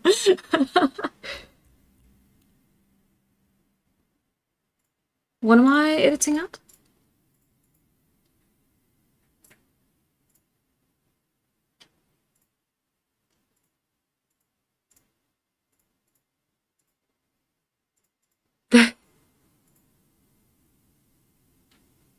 You might want to edit these out and post all the pictures of trees. Maybe. Just have you guys looking at looking at a blurred screen in the recording. Maybe. Should I? I suppose there's a lot of copyright issues. I feel like YouTubers look at this type of... I'll ask my lawyer. My lawyer being no one. I'll figure it out. Let's reuse that image. And then... foraging. Paste. Delete. And then... No, why would you do this to me?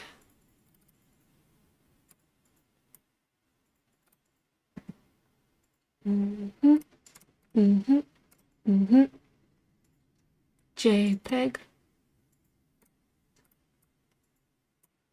Huzzah!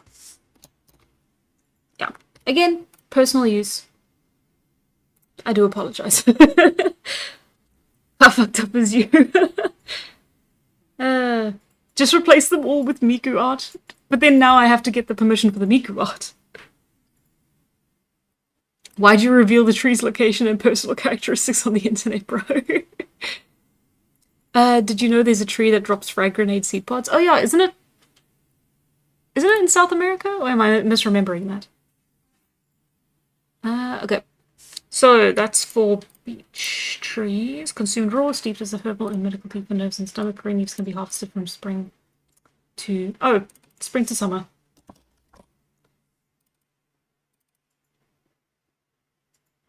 Summer is this color. Yeah, okay. Okay, so moving into processing, let's come up top. We want to go from, yeah, so European beech nuts is what we're going to be focusing on here. A, B, C, D, E, F, G. Table, insert column above, row above. European beech nuts. Nuts can be picked from the tree in the autumn. Be removed from... Ah. No one saw that. Can we also suggest some more trees, or would that be too much? You're welcome to suggest some trees. I'll have them. I'll write them down and keep notes on them. However, unless I finish, I'll try and finish the beach up, and then we can look into those as well. Because yeah, the open tabs here are just Wikipedia's results for the most common types of trees there. So, like I said, jumping off point. Once I'm done with them, I'll look into some other sources, see if there's some other trees that I missed that are really important. And then from trees, we move to shrubs. We move from shrubs to, shrubs. We move from shrubs, ground plants, wild onion, wild mustard, seasonings, From there, we go to mushrooms. This is why I say in the world building video, you only need like 5 of all of these. I am overkilling it. I'm overkilling it too much, and I have now made it so that the comic can't come out until I'm done with this. And I've made a hole for myself. So I have made my own bed, and now I am lying in it. But this is why I say you only need like 5 max of like anything for your world building. And then if you want to go more into it, you go more into it, but only for your own personal enjoyment or for the advancement of your own world that you are taking joy in. Don't do what I'm doing, kids.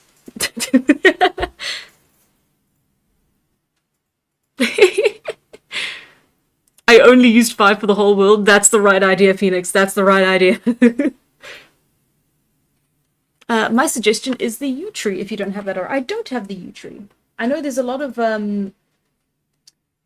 significance and folklore around the yew tree. It's very cool.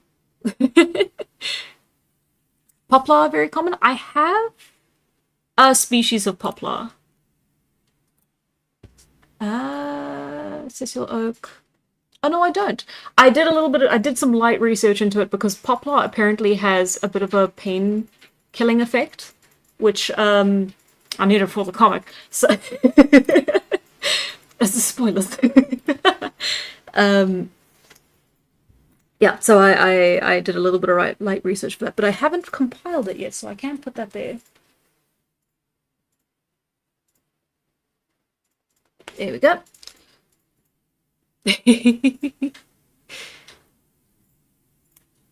Hannah, wait, I will give you $150 if you do a mushroom stream. I like mushrooms and fungus. Okay, next, when I reach that point and I'm a withered old husk of a woman of 90 years of age, we can do a mushroom stream. Yeah, mushrooms are very cool. Some will kill you, some will help you. Most will kill you. Eastern white pine trees used to get 75 meters tall. Tulip poplars get about 60 meters tall. That's cool. Eastern white pine trees. How eastern is my question. Eastern white pine trees. Okay. Chestnut cake, chestnut cake.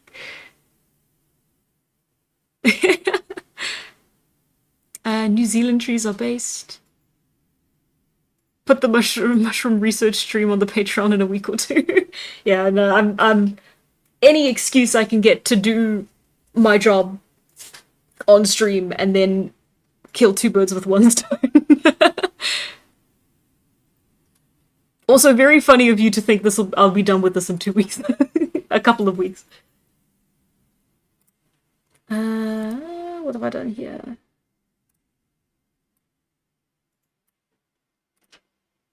I just want the images to line up. This is terrible. Okay, come back here, reuse that image. It's not a bad image at all. Okay. And then okay, it must be removed from husks. So the husks aren't spiky despite how they look. They're not as bad as chestnuts. Chestnuts are very spiky. I actually don't know how you're supposed to open them without, like, a rock, basically. Cracking it open like that. It describes them here.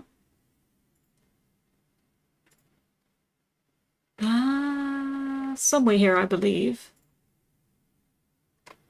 Kind of the first article I opened. Small 3-sided nuts, triangular shape. They have a hard shell with a thin outer husk that splits open when mature. It's kind of the opposite of what I was saying. Yeah, it's not spiky though. It's more like hairs. Mushroom shelf.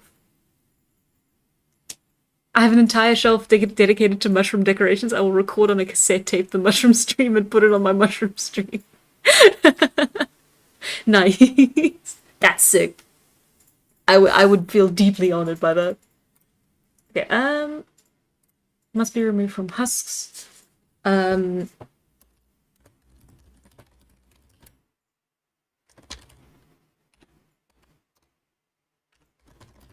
just gonna put that little detail there. By hand or with stick/other tool. Once removed, the nuts can be stored as is or... Okay, so I'm going to assume, yeah, stored as is, and then it'll last 5 years. I'm going to cut that time a little short because I kind of don't trust the 5 years. I'm just going to say 3 years. It's fine if I'm underestimating a plant's capabilities. It's not fine if I'm overestimating them.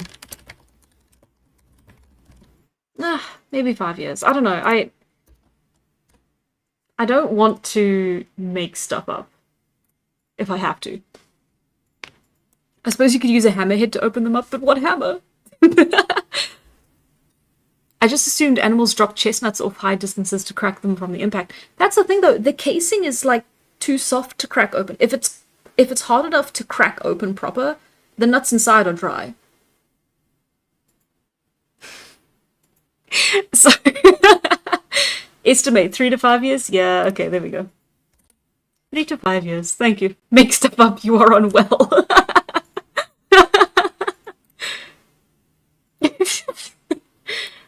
And then I'm just going to add the little poisonous until cooked. Once removed, the nuts can be stored, and then we're going to remove that stuff. Can be stored as is or roasted on a fry. I don't have to specify on a fry stone. Or roasted, stored as is, or roasted.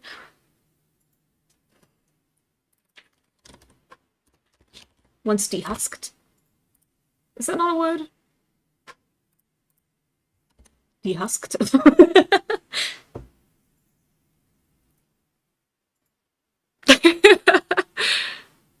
Do we have any appreciation for roasted chestnut with honey and caramel in chat? Oh, I'd love to try that. I've never had chestnuts before. I stole some chestnuts when I was up on a holiday. It was on a tree in a vaguely public area. I took a couple. And then I waited too long and they dried out. That's how I know that once they're dry enough to crack open, you're not going to eat anything in there because that's also dried out. That's how I know this. This is first-hand account. I'm going to have to tell Giorgio to talk to you. This realism obsession is asking you out. I mean, look at your hair. It's white. Please save me from myself. Okay, stored as is or roasted. What else was I going to say? Can only be consumed once cooked or eaten or in small amounts to avoid stomach pain. I'm being very vague about it. Stomach pain. Okay. Poisonous until cooked. So, rich in oils, rich in fats. The fats are the oils. Oh, hello!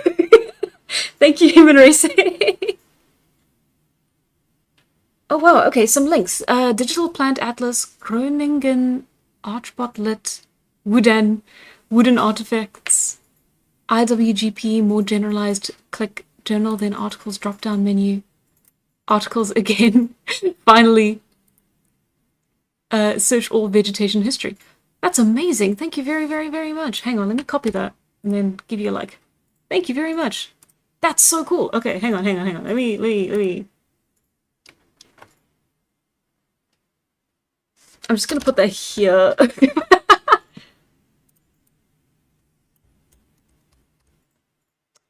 Digital Plant Atlas.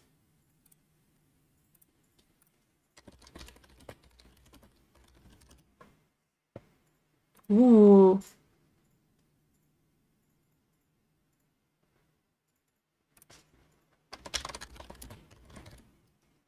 Bitch.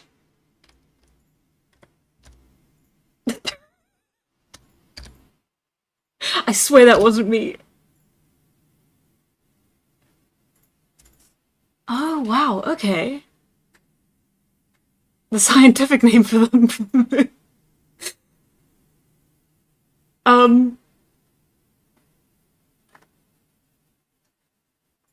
Interesting.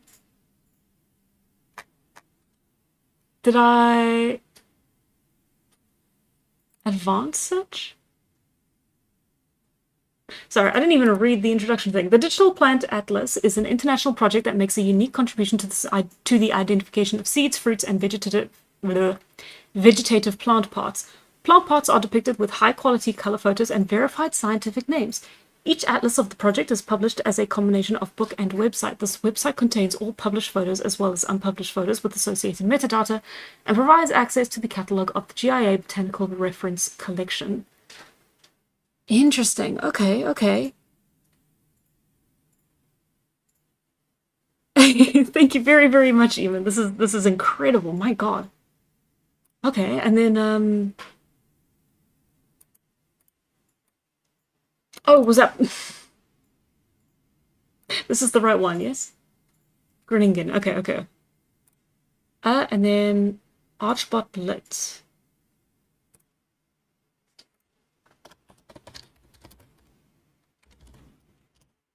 Oh, if that's right.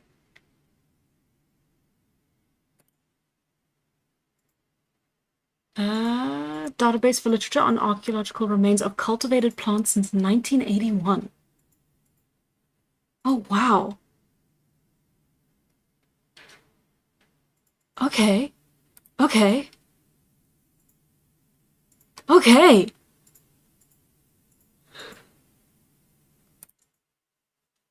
It is being auto-translated, I believe. Or is it in... The literature-based crop plant database was initiated by... Oh, apologies. Jürgen Schultz-Mattel, Gartersleben, Germany, already in the 1980s and published in the journal. It is being translated. Interesting. Okay. Well, hang on. Let me go to how to upload data. Okay, so it's community run. Data upload search options. Interesting. Okay, okay. Hey, let me. You just type what you want in the search bar.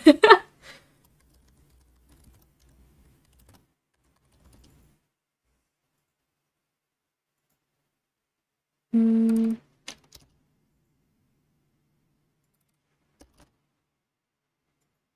I'm guessing is this more... I've been obsessed with mustard recently. I keep trying to tell myself to... I keep going, like, don't forget it. Mm. Do I need the scientific name for it? I'm guessing? Click search options for how to search. Search for general and specific. Yes, plant taxa, species, countryside. Single as well as for multiple variables separated by space or comma. Okay, okay. Okay, hang on. Let me. I'll figure this one out. I think off camera, where I can make the dumb mistakes and you won't see it. Wooden artifacts.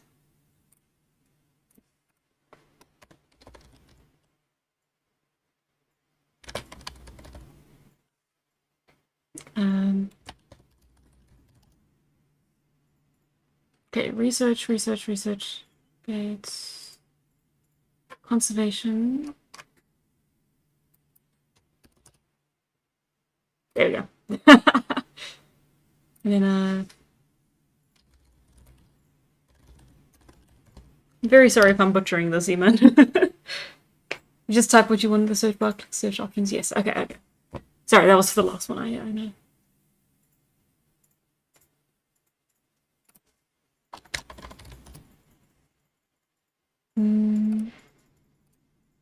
Right.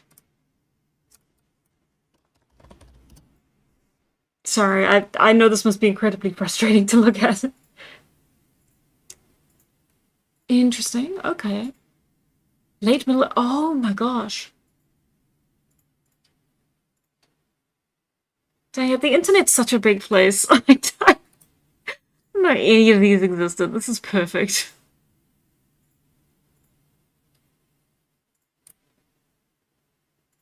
Oh. And then Belgium, Germany. Is it focused? Oh, I suppose these would be the countries that would have it, wouldn't it? Yeah, the Netherlands. So, yeah, the Netherlands.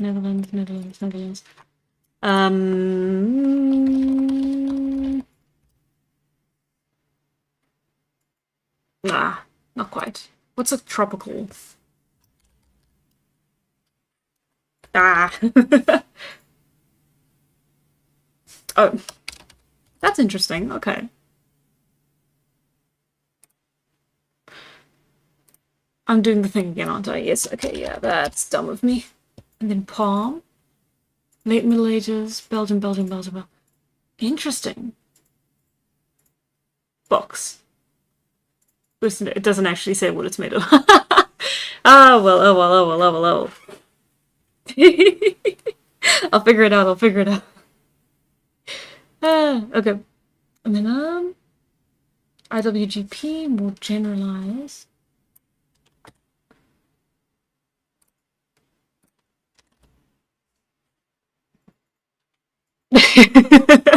I don't know if that's it. Uh,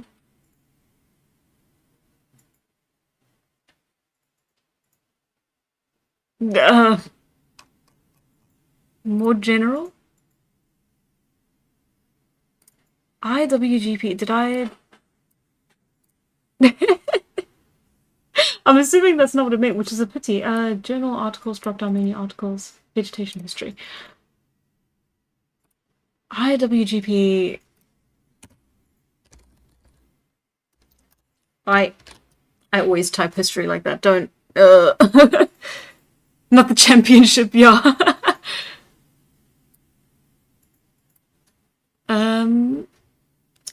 International Workgroup for Paleoethnobotany, my gosh.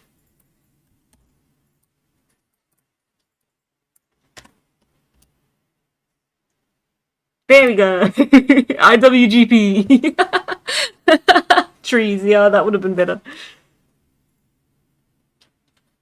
Lovely, okay. And then journal articles, journal.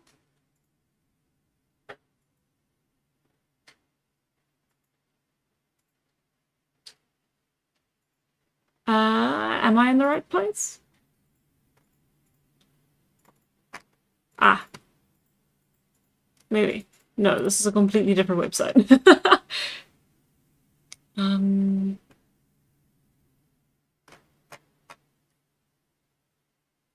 Paleoethnobotany is the part of environmental archaeology which concerns the study of plant remains, mainly macro remains like seeds and wood, but also micro remains like pollen, preserved on or in association with archaeological sites. Archaeobotany is mainly concerned with the activities carried out by past populations, of which by far the most important one is subsistence. This means what food people ate, how they obtained it, and how and where they stored and processed it once it had been collected. Archaeobotanists, however, also look at trade, construction materials, and aspect of rituals. In addition, archaeobotany also provides information about past environments, especially anthropogenic ones like fields or grassland. That's very, very cool. Sorry, how do I... No, it was right. Oh, okay, I was right. Okay. Journals, and then... Journals again. No, sorry. Journals, articles again. Articles. I figured it out. Articles, search all vegetation history. Nice. See, that I never would have found that on my own. I never would have found that on my own. You clicked journal right. Yeah, sorry. It took a little while. Ooh, hot chocolate does sound good. Yeah, I got it. It took me a minute, but I got it. I feel like it must have been fun watching me stumble around like a child, trying to find all of them. Okay, very cool. Interesting.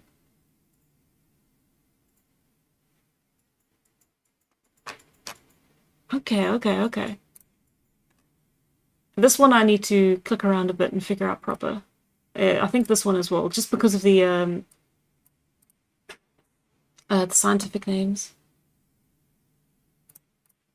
And then, yeah. This is very cool. This is going to be very useful. And then, yeah, archaeobotanical storytelling and a landscape of the mind. What can I do with, I suppose we'll just look up. We've done that with every other website, haven't we? Surviving on the Edge, the role of medieval and modern age charcoal production in the stand composition of Colleen beech woodlands in any Hungary. High stability in an eastern North American temperate forest during the late Holocene. High stability, that's cool. Modern vegetation and its pollen spectra in the Cantabrian Mountains, Northern Iberian Peninsula compared with fossil pollen records. Fascinating. Well, it's a bit dense, I think, for the kind of stuff I'm looking into. Like, is a tree deciduous? We all stumbled around like that, so you're fine. Oh, thank God. Okay. At least I'm not uniquely terrible. Ah, okay. I kind of want to save this. I don't know where I'll save it to, but I kind of want to say I'll bookmark all the other ones. Let me have my tabs, and then I shall save them as bookmarks. Okay, this is my process.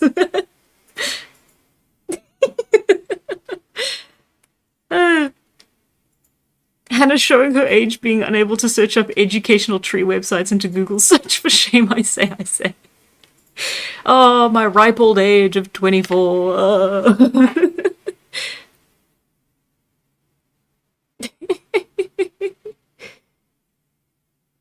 I'll eat hot milk with cookies because I'm different and original, unlike some people I know, people who tend to make world-building videos and do art. Ah, this is beginning to feel targeted. Ah, Adrian, no. Do you have enough to share with the class? Your hottest of chocolates?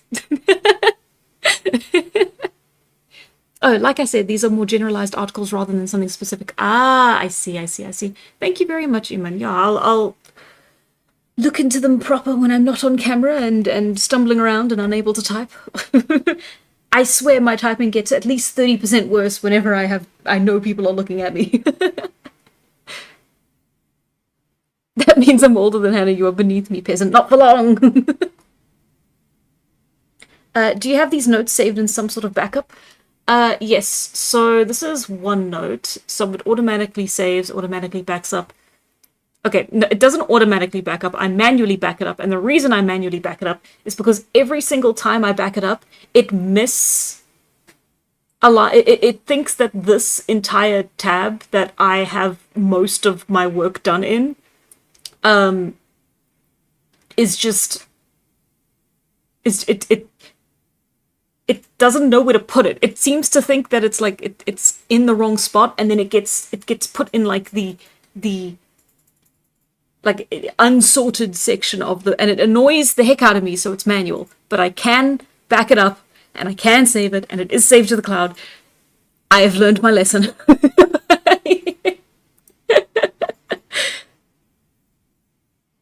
24. I didn't realize I was working with a baby. Oh, my heart. How dare you? Thank you for checking, guys. It is backed up. It's all good.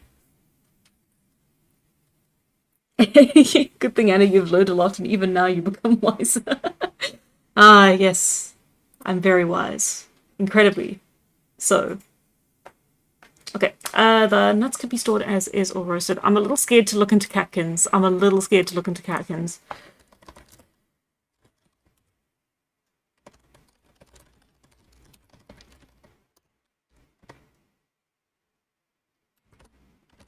Sorry, we're just doing keywords now. We're just doing keywords. Ah, I was worried. Okay.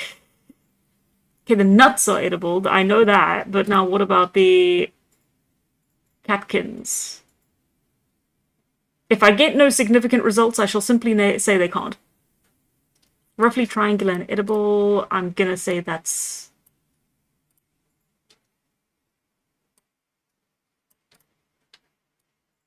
Common beech can be... Okay, the young leaves of the common beech can be eaten raw in salad, but must be collected before they become tough. Raw in a salad is an interesting thing. I haven't seen that one. Which means it would be something you could eat recreationally and not just as a necessity, which means the bitterness can't be that bad. Is this a reliable source? No names have been provided for me to judge. And comments are turned off, okay.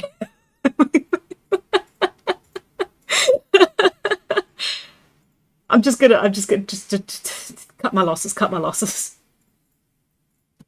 I know, it's not the most efficient way of doing this. Yeah. I'm a fraud. Catkin, insignificant. What does this mean? This is for planting and gardening. Low severity poison characteristics. Oh, good.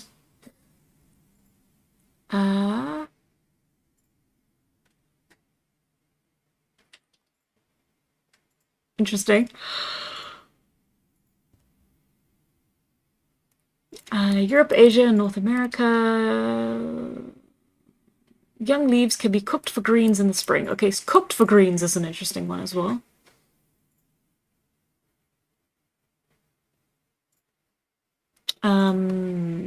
Flowers instead of catkins might be the... I actually don't know. Are flowers and catkins interchangeable, or are they different completely? Because catkins are the flowering, isn't it? The male and female, the catkins, or are they the pollinated flowers? I should probably know this by now. Anyway. Weekly.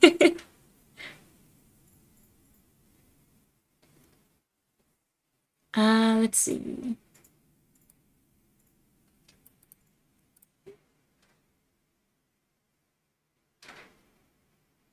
Edible, raw, or cooked. Okay, but they don't specify the risk involved.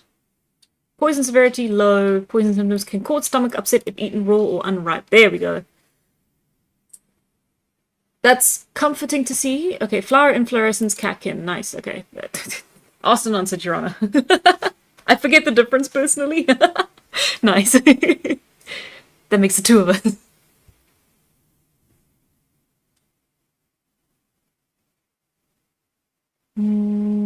Okay. This may not be efficient, but it is the most entertaining. Yay! Okay. Right. So, like, super inefficient, actually. We're still on beech trees. And we've got less than an hour left of the stream. Okay, small amounts to avoid stomach pain. Can only be consumed once cooked or eaten raw. Small. Which means we need another section below it. P above it. Okay, let's try and breeze through this, because I feel like we know a decent amount, even if it's maybe not quite as much research as I did on the oak tree. The leaves can be consumed raw or cooked. Harvested from spring and summer, consumed raw, steeped as a herbal and medical tea for nerves and stomach. For nerves and stomach. For nerves and stomach. Raw, steeped as a herbal and medical tea for nerves and stomach pain. Again, so the leaves being consumed raw or cooked, I saw that in one Google result without clicking on it and then clicking out of it because I then didn't trust the page. And then the cooked fact being on this page, which I'm also not entirely sure I trust. So it's not exactly solid evidence. My other article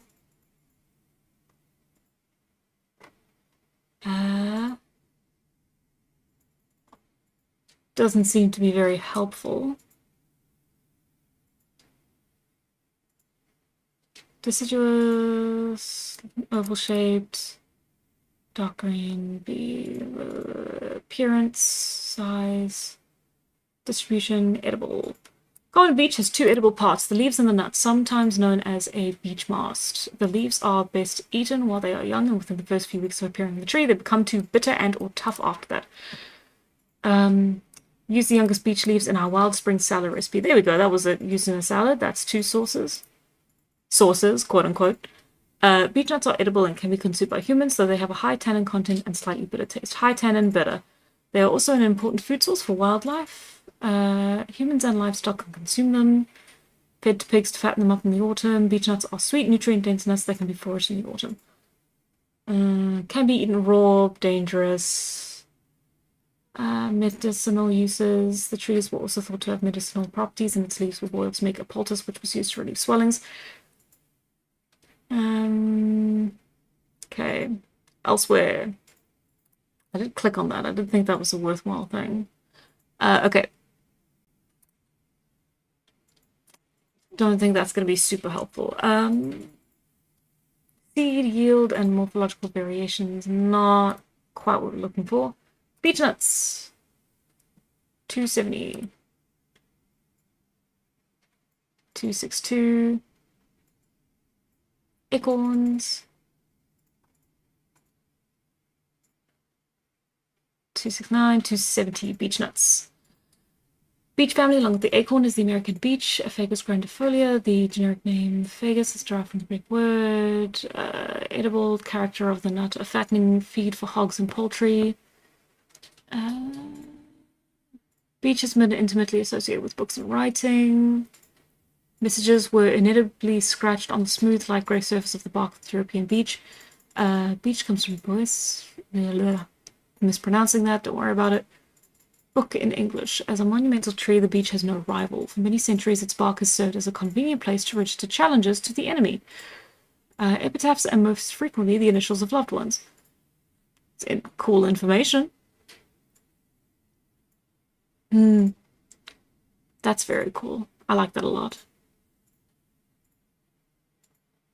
Okay. Slow growing, 400 years or more. Bear fruit in the form of wee burrs, which enclose 2 or 3 small triangular nuts, about 3/8 to 1/2 inch across. Burrs open and the nuts ripen and fall on the ground in October. Look at that. A few seeds not consumed by squirrels, birds, wildlife, or humans germinate and possess enough vitality to establish themselves even in the deep shade of the forest. Vitality, eaten fresh, dried, or roasted. Ugh. I'm scared. Okay, so can be stored as is. No. Ah. I had to add one word and that took so much work. As is. Dried or roasted. They usually have a sweet taste, although the flavor may vary. Okay, so sweet, mildly bitter. Vary from tree to tree.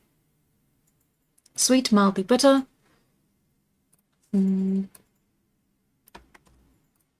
Okay. Nutty. Sweet, mildly bitter. 3 to 5 years in cool, dry place. Okay, dried, how long do they last? Don't know if they'll tell me. You'd imagine if they were dried, they would last longer than the fresh ones, but we shall simply have to see. Souse.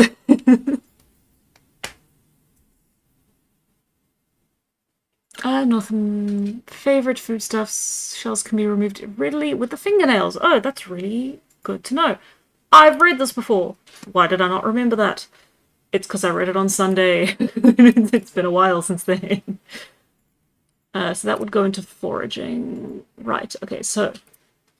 No, wasn't it? Processing. Ah. Husks with the fingernail. The husked flour can be prepared by mashing the nut meats, allowing the resultant paste to content is 19.4% carbohydrates, 20% very high in carbs. Wrong thing.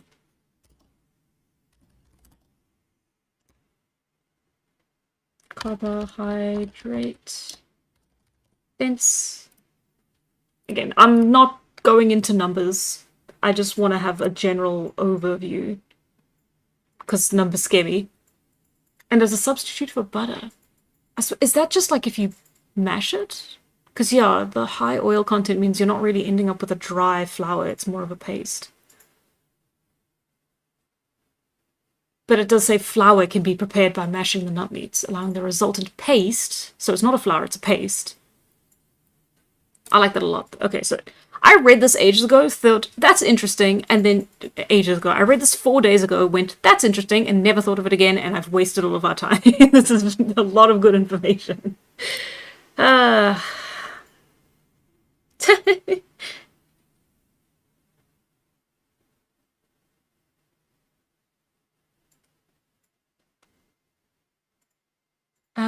Mildly bitter. Okay, so that means cooking, we have a paste. So, European beech nuts, LMNOP. Table insert row above, European beech nut paste, and then table row below, roasted, and one more.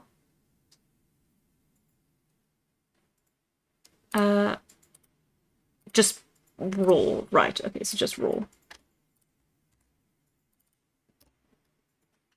Okay, back to processing. Okay, consumed once cooked or eaten raw in small amounts to avoid stomach pain. Dried or roasted. As is, dried, roasted. Oh, but if they were dried, then you could turn them into a flour. In which case, we need... Don't do what I do, kids. It's not a problem if I can get into it. Sometimes I can just get into it and knock it out in one go. It is taking a little slower. I did waste a bit of time in the start just kind of explaining the process and everything. Kind of only getting into it now, but well. She practices her streams before streaming. I try.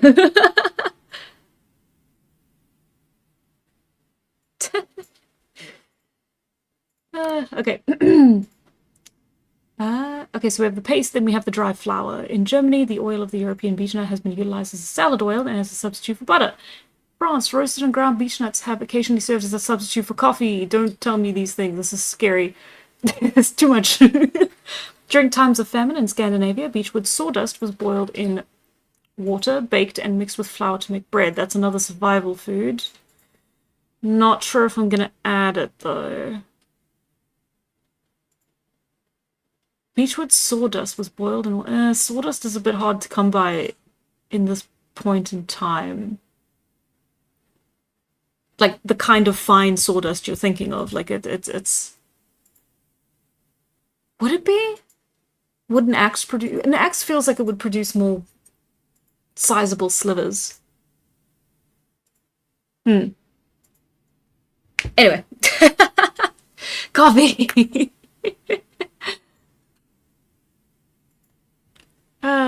Okay, indifference may be due to... Oh, sorry. The beech has been neglected as a source of edible nuts. Little effort has been made to cultivate, select, propagate, and improve fruiting varieties.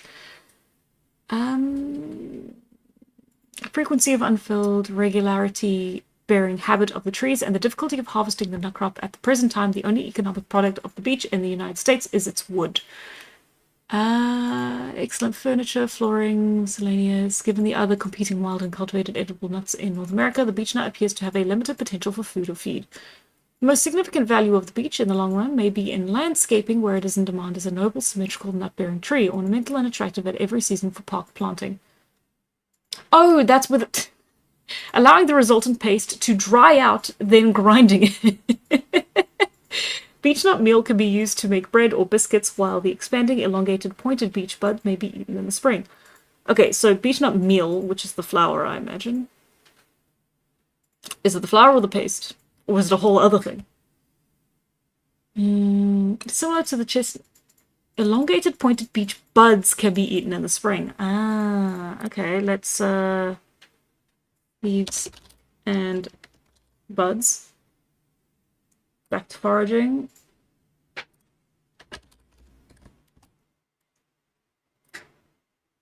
And then we just go quickly. Buds. Spring. I'm just gonna assume they follow the same rules as the leaves: consume raw, consume cooked, consume quickly before they get too bitter. It's the same. Yeah, leaves and buds. There you go. They're basically the same thing. Okay. Leaves and buds. The leaves can be consumed raw or cooked. Must be harvested young before they grow bitter in maturity. Just like me. The nuts can be picked from the tree in the autumn, must be removed from husk within the fingernail. Once dehusked, the nuts can be stored as is, dried or roasted, can only be consumed once cooked, or eaten raw in small amounts to avoid stomach pain. Rich in oils, rich in fats, carbohydrate dense, nutty, sweet, mildly bitter, 3 to 5 years in a cool, dry place. Where's my leaves? 3 to 5 days. 3 to 4 days in a cool, dry place. For my leaves and buds, because they will grow bitter and old. Okay, and then here we have not quite what I meant, but alright. Leaves and buds. Fresh, mildly bitter. Okay, and then nutty sweet, mildly bitter. I don't know if they'd be sweet as well. I wonder if there's any description. No, not the Wild Medicine Book. Spring salad recipe. Silencio. Lime leaves, bittercress, dandelion, hawthorn, tansy, salad dressing, salad garnish, warm wild greens. Oh, that's a pity. They have a description for all of them. But not.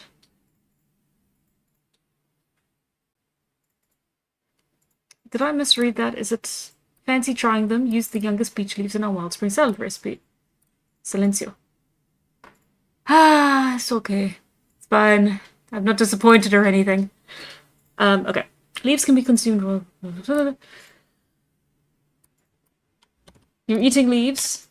You're getting fiber. I have decided. Did we say that they had any benefits? For nerves and stomach pain. Healthy.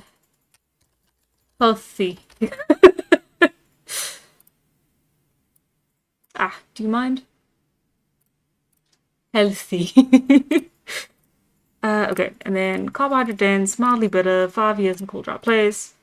Only consumed, cooked, and then beech nuts, flour. The nuts, once harvested, can be ground down into a paste, then dried out. I'm going to assume in the sun, but let's double check.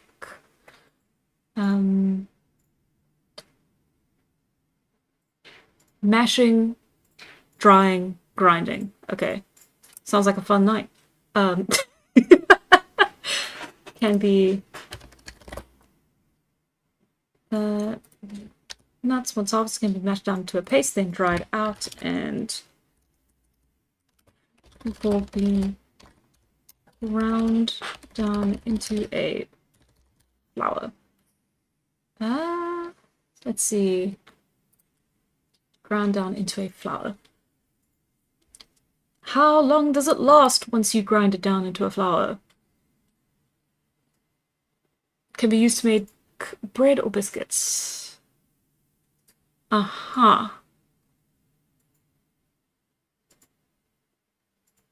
It's not. I'm doubtful I'm gonna find a good source on how long.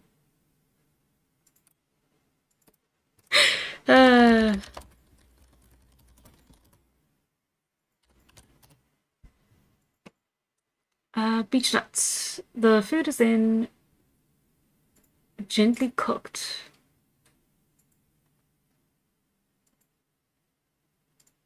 Beech nut substitutes. So we will have prehistoric bread. But bread. We have bread. We'll have flatbread. What do you define as bread?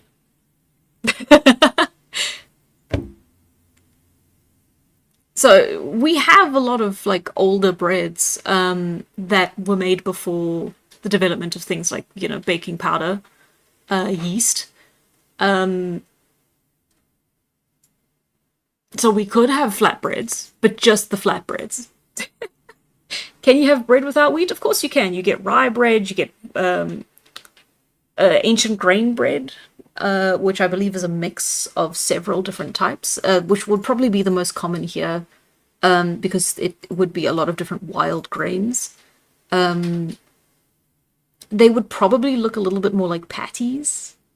Simply, you're not going to get like that distinctive bread shape. This is me talking off the top of my head. Hey, I don't know.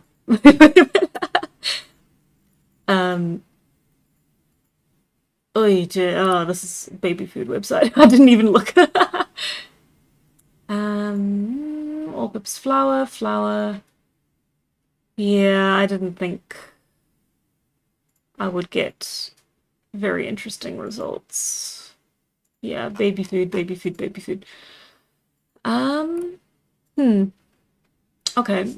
My last flour didn't last very long at all. I was quite surprised by that. I thought acorn flour would last as long as the acorns. What are the societal characteristics needed for bread to not be developed? I don't know. To not be developed? Every society has bread and every society has beer. The universals of life. When will they discover cheese so we can have bread and cheese? Oh, not for a very long time. And even when they do, Tala won't be able to have any.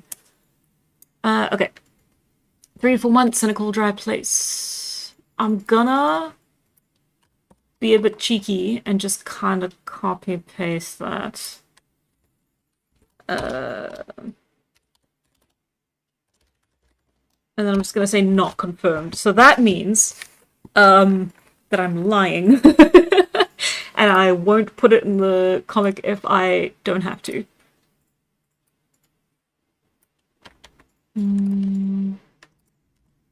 So it's made from the nut, so nutty, sweet, mildly bitter seems like it would be the same. It's the same product.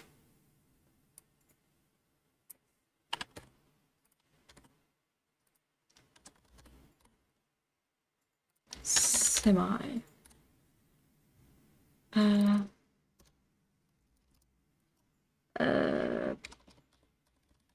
Preferably to be consumed. Or eaten raw in small amounts to avoid stomach pain. It can then be stored for later use. Yeah, so we also have acorn flour. That's also interestingly enough, we have Norway spruce pollen. It has a very subtle, almost dairy flavor, according to what I've found about it. And it can be used as a flour substitute, and it makes like your whatever you're cooking a lot like lighter and like airier. However, it can only be, according to the person who tried it out, it can only be like 25% of the flour within a modern recipe. Like it can only replace up to like 25% of the recipe's required amount of flour. So I thought that was very cool. It's interesting that it adds like a dairy-like flavor, because then that, to me, in a world without dairy, means it would probably be quite popular. Or at least, you know, a decent flavor enhancer, right? I think baking acorns can degrade the tannins. Yeah, 100%. I mean, yeah, so the process of preparing acorns to be eaten is a much earlier process. So you have your... Where am I? Yes, the acorns can be, you know, washed, prepared. If, you know, you test for the bad ones, you shell them, you dry them out, and then you can start, you know, oh, let me start again. Acorns can be decapped, washed, and tested in a pool of water. The floating acorns have gone bad, must be discarded. Only the ones that sink must be kept. Once washed and dried, the acorns can be processed further by removing the shells with hammerstones. The acorns are left to soak in a pool of still water or in a puddle dug into sand until the tannins are leached out. So this is called cold leaching. Modern day alternatives is hot leaching, where you just boil your shelled acorns in hot water until the water turns dark, and then you replace the water, keep going until the water's no longer turning dark, because then that means you've leached out all the tannins from the acorns. It's a much faster process. If you're cold leaching, it's going to take days of soaking these acorns in water, and then you're constantly having to change out the water as it gets darker and darker. And yeah, this will take 7 days or more. On a sunny day, the acorns can be laid out in the sun to dry fully. The acorns can then be cooked or further processed into edible foodstuff. So that's when you can turn it into like flour. I recommend looking into World War I food substitutions. While very depressing, are while very depressing, they are super informative on things like nut-based flour. Nice. That's interesting. Yeah. It's shocking how many things are edible that we just assume aren't. Most things are edible. Don't quote me on that. If you get lost in the woods, I will not be responsible for your actions. But I will say that it is shocking how many things I've found that are in fact edible. That I just did not think would ever be edible. And then the World War I food substitutions. I'm guessing by World War II they had it down to a fine art, huh? Sorry. Before they go better in maturity. Cannot be stored long term. Okay, so that's... yeah. Beech nuts, leaves and buds, flour. We don't really have an image for the flour, do we?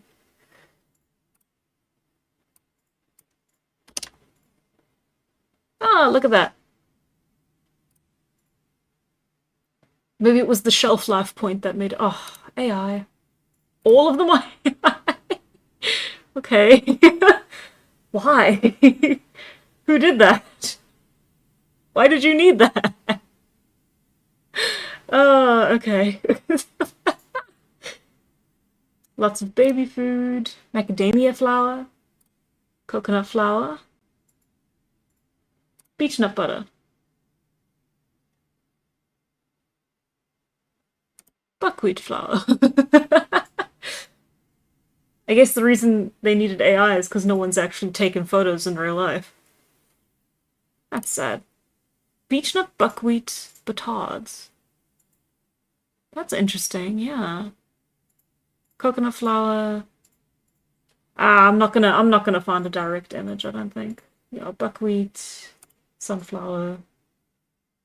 You can make flour out of anything if you're determined enough, as it turns out. It really is just grinding something down into its powdered form. You can do that with a lot of things, I guess. Where was that image I was looking for? There you go. That seems decent enough. It is just a reference.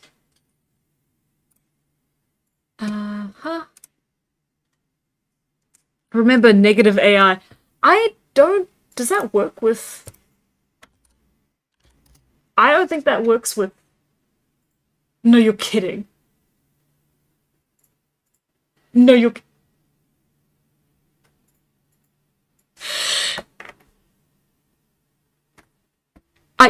Come closer. This is the most helpful thing I have ever learned. Thank you. Thank you so much. Okay.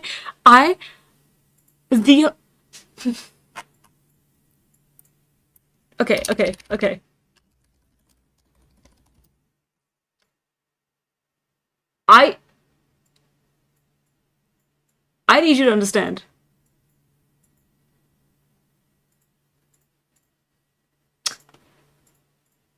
Hang on.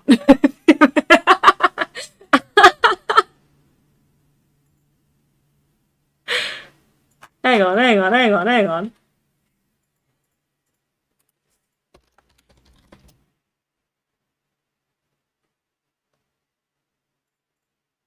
I'm sorry, what?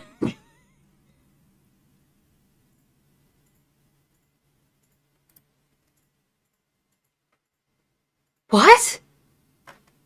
Did something happen? Last time, it used to, okay, the last time I needed some stuff on ancient Greece, I could barely get through what was happening. I could barely get through Google's like image search without hitting mostly AI, especially for stuff like ancient Greece, ancient Rome, any animal, like.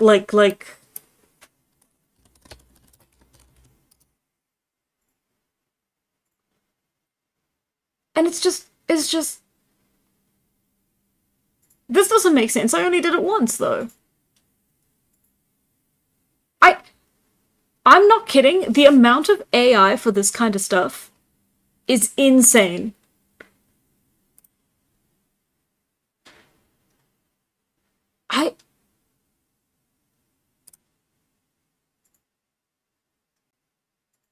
I do forget. Is Flickr AI? Yeah. Pixels. Yeah, easy peasy AI. There we are. Yeah. What happened? The image search was getting close to being completely unusable because of the amount of AI in it. And now, yeah, that's also. But if I didn't have it set to Creative Commons, it's like not there. Oh my god, never mind. Scrap my whole point. You know what? I don't know what I'm talking about. I've never known what I'm talking about. I think Google heard the complaints. That's the only theory I have.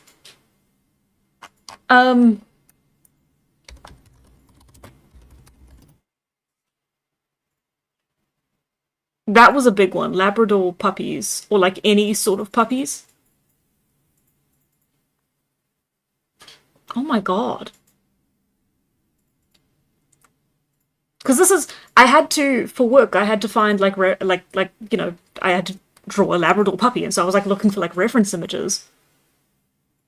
And like, especially for, hang on, let's go for Creative Commons. Creative Commons is really where it is, it was a really bad problem.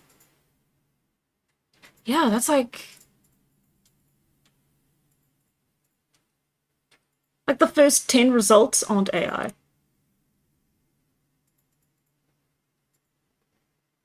That's insane. That's unheard of. I'm learning new things. We've got 12 minutes left. Yeah. And we didn't even finish the beech nuts. Kill me.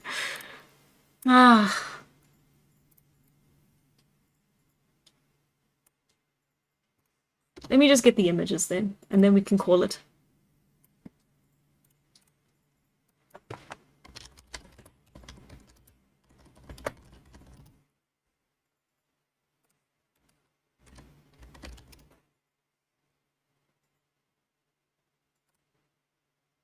Pick.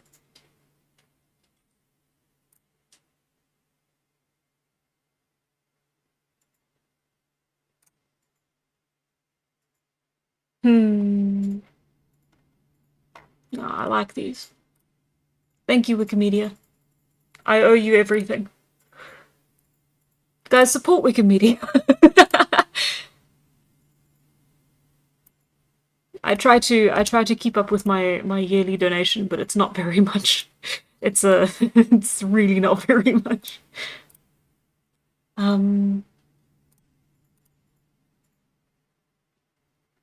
Okay, consumed raw cook, raw or cooked.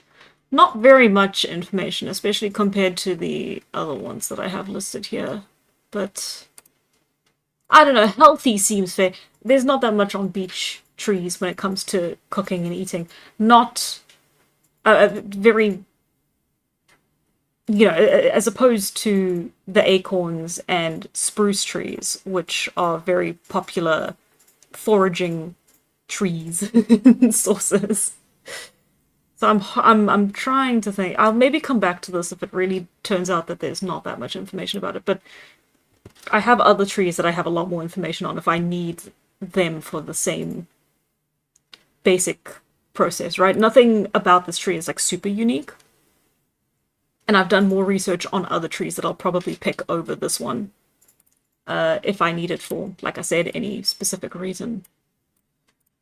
Okay, and then cooking, we've got the beech nut. It's got to be a flour now.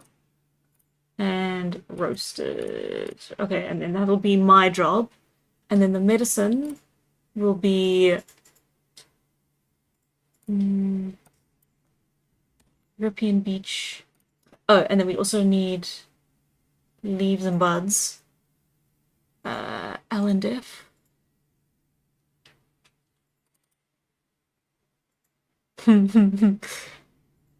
Ignore me while I sing the alphabet in my head again.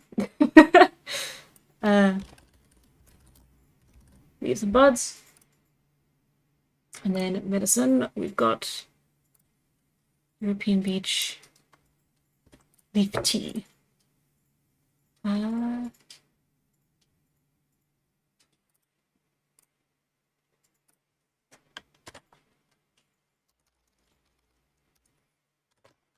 Okay.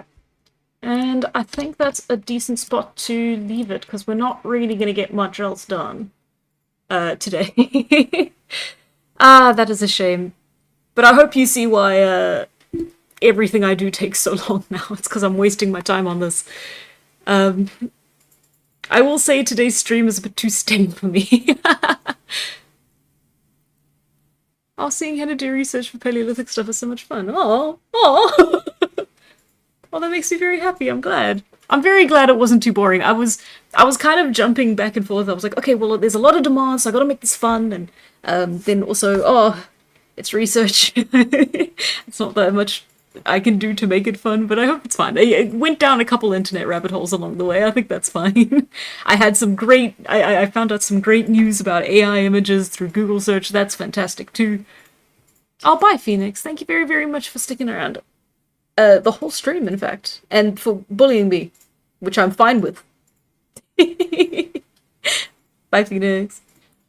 The ABCs have the same tune as Twinkle Twinkle Little Star. I know, isn't it beautiful? Oh, sorry, David Garrity, but thank you for popping in at the end. Can the spreadsheet be made public? When it's done, I would very much like to make it public. I've been joking with my friends that when I'm done with all this work, I'll make a cookbook. Yeah, no, I'd love to actually, because it is mostly raw information, and then like with a couple of my little personal notes and stuff in there. Well, by volume as we go, it gets a little bit more of my personal notes and a little bit less informational. But yeah, no, I'd love to at some point. I mean, I don't see the point in hoarding this kind of information. But I will consistently say that it's maybe not that super reliable. It is just me doing my own research, and I am a very fallible person. I've made plenty of mistakes with my research in the past. So I will lead with that warning. If you still want to read it at your own risk, 100%. But yeah. Today's stream was fun. I can't wait for the mushroom research stream. Me neither. I'm doing world building of my own, and a culture could help with a spreadsheet. Oh, nice. 100%. Yeah. Yeah, I mean, if it's helpful, that'd be fantastic. Please. Okay. Okay, Gold. Okay. Eventually, we'll have an art/cook/herbalism book to the comic. I would love that. But first, I gotta get the actual comic out. Let's stay focused. Let's stay on topic. It could be a video about surprising findings. Oh, that'd be cool. Yeah. Yeah. World building Creative Commons. It low-key made me want to try some of those recipes. Ooh. Me too, actually. That's the thing. Is like if I do make like a cookbook, I'd want to actually like it would be a fancy, it would be a theoretical cookbook because like I haven't tried any of these things myself. I don't know how they taste. I would have to make up all the measurements and stuff, but I mean, I could do my very best, and then after the fact, I could like try and get all the ingredients together, and and then we'll have the cooking stream. I can't wait for the gender in ancient Rome research stream. I'm totally not buying it. Uh, you know, me neither. Well, thank you guys. Yeah. Are these from all around the world? No, not even slightly. I'm purely focusing on Western? Yeah, Western Central European biomes and climates. The research is very dense, so it takes me a long time. So it definitely is slow going. It'll take years for me to branch out, I think, into every tree in the world. A bit terrifying of a concept. Nah, Gold Source, you're plenty good at world building. Everyone is. I'm just insane, and I'm going far too in depth with it. I really am. You please do not think this is the standard or what should be expected of you as a creator. This is absolutely ridiculous what I'm doing here, and I will never let anyone pretend that this is standard and normal. When are we getting marketable plushy beech tree? The star of the stream, the beech tree. Oh. Oh, when did Spotify stop? That was ages ago. Oh, that's a bit embarrassing. I've just been talking in silence. I had it so low I didn't even notice that it was gone. Okay. Interesting. Oh, that's so loud. Okay, well. Oh, that's a nicer one. There we go. The reference you're looking for trying out IRL is the YouTuber How to Make Everything, in case you haven't known, in case you don't know that one. How to make everything. Hang on, one last Google.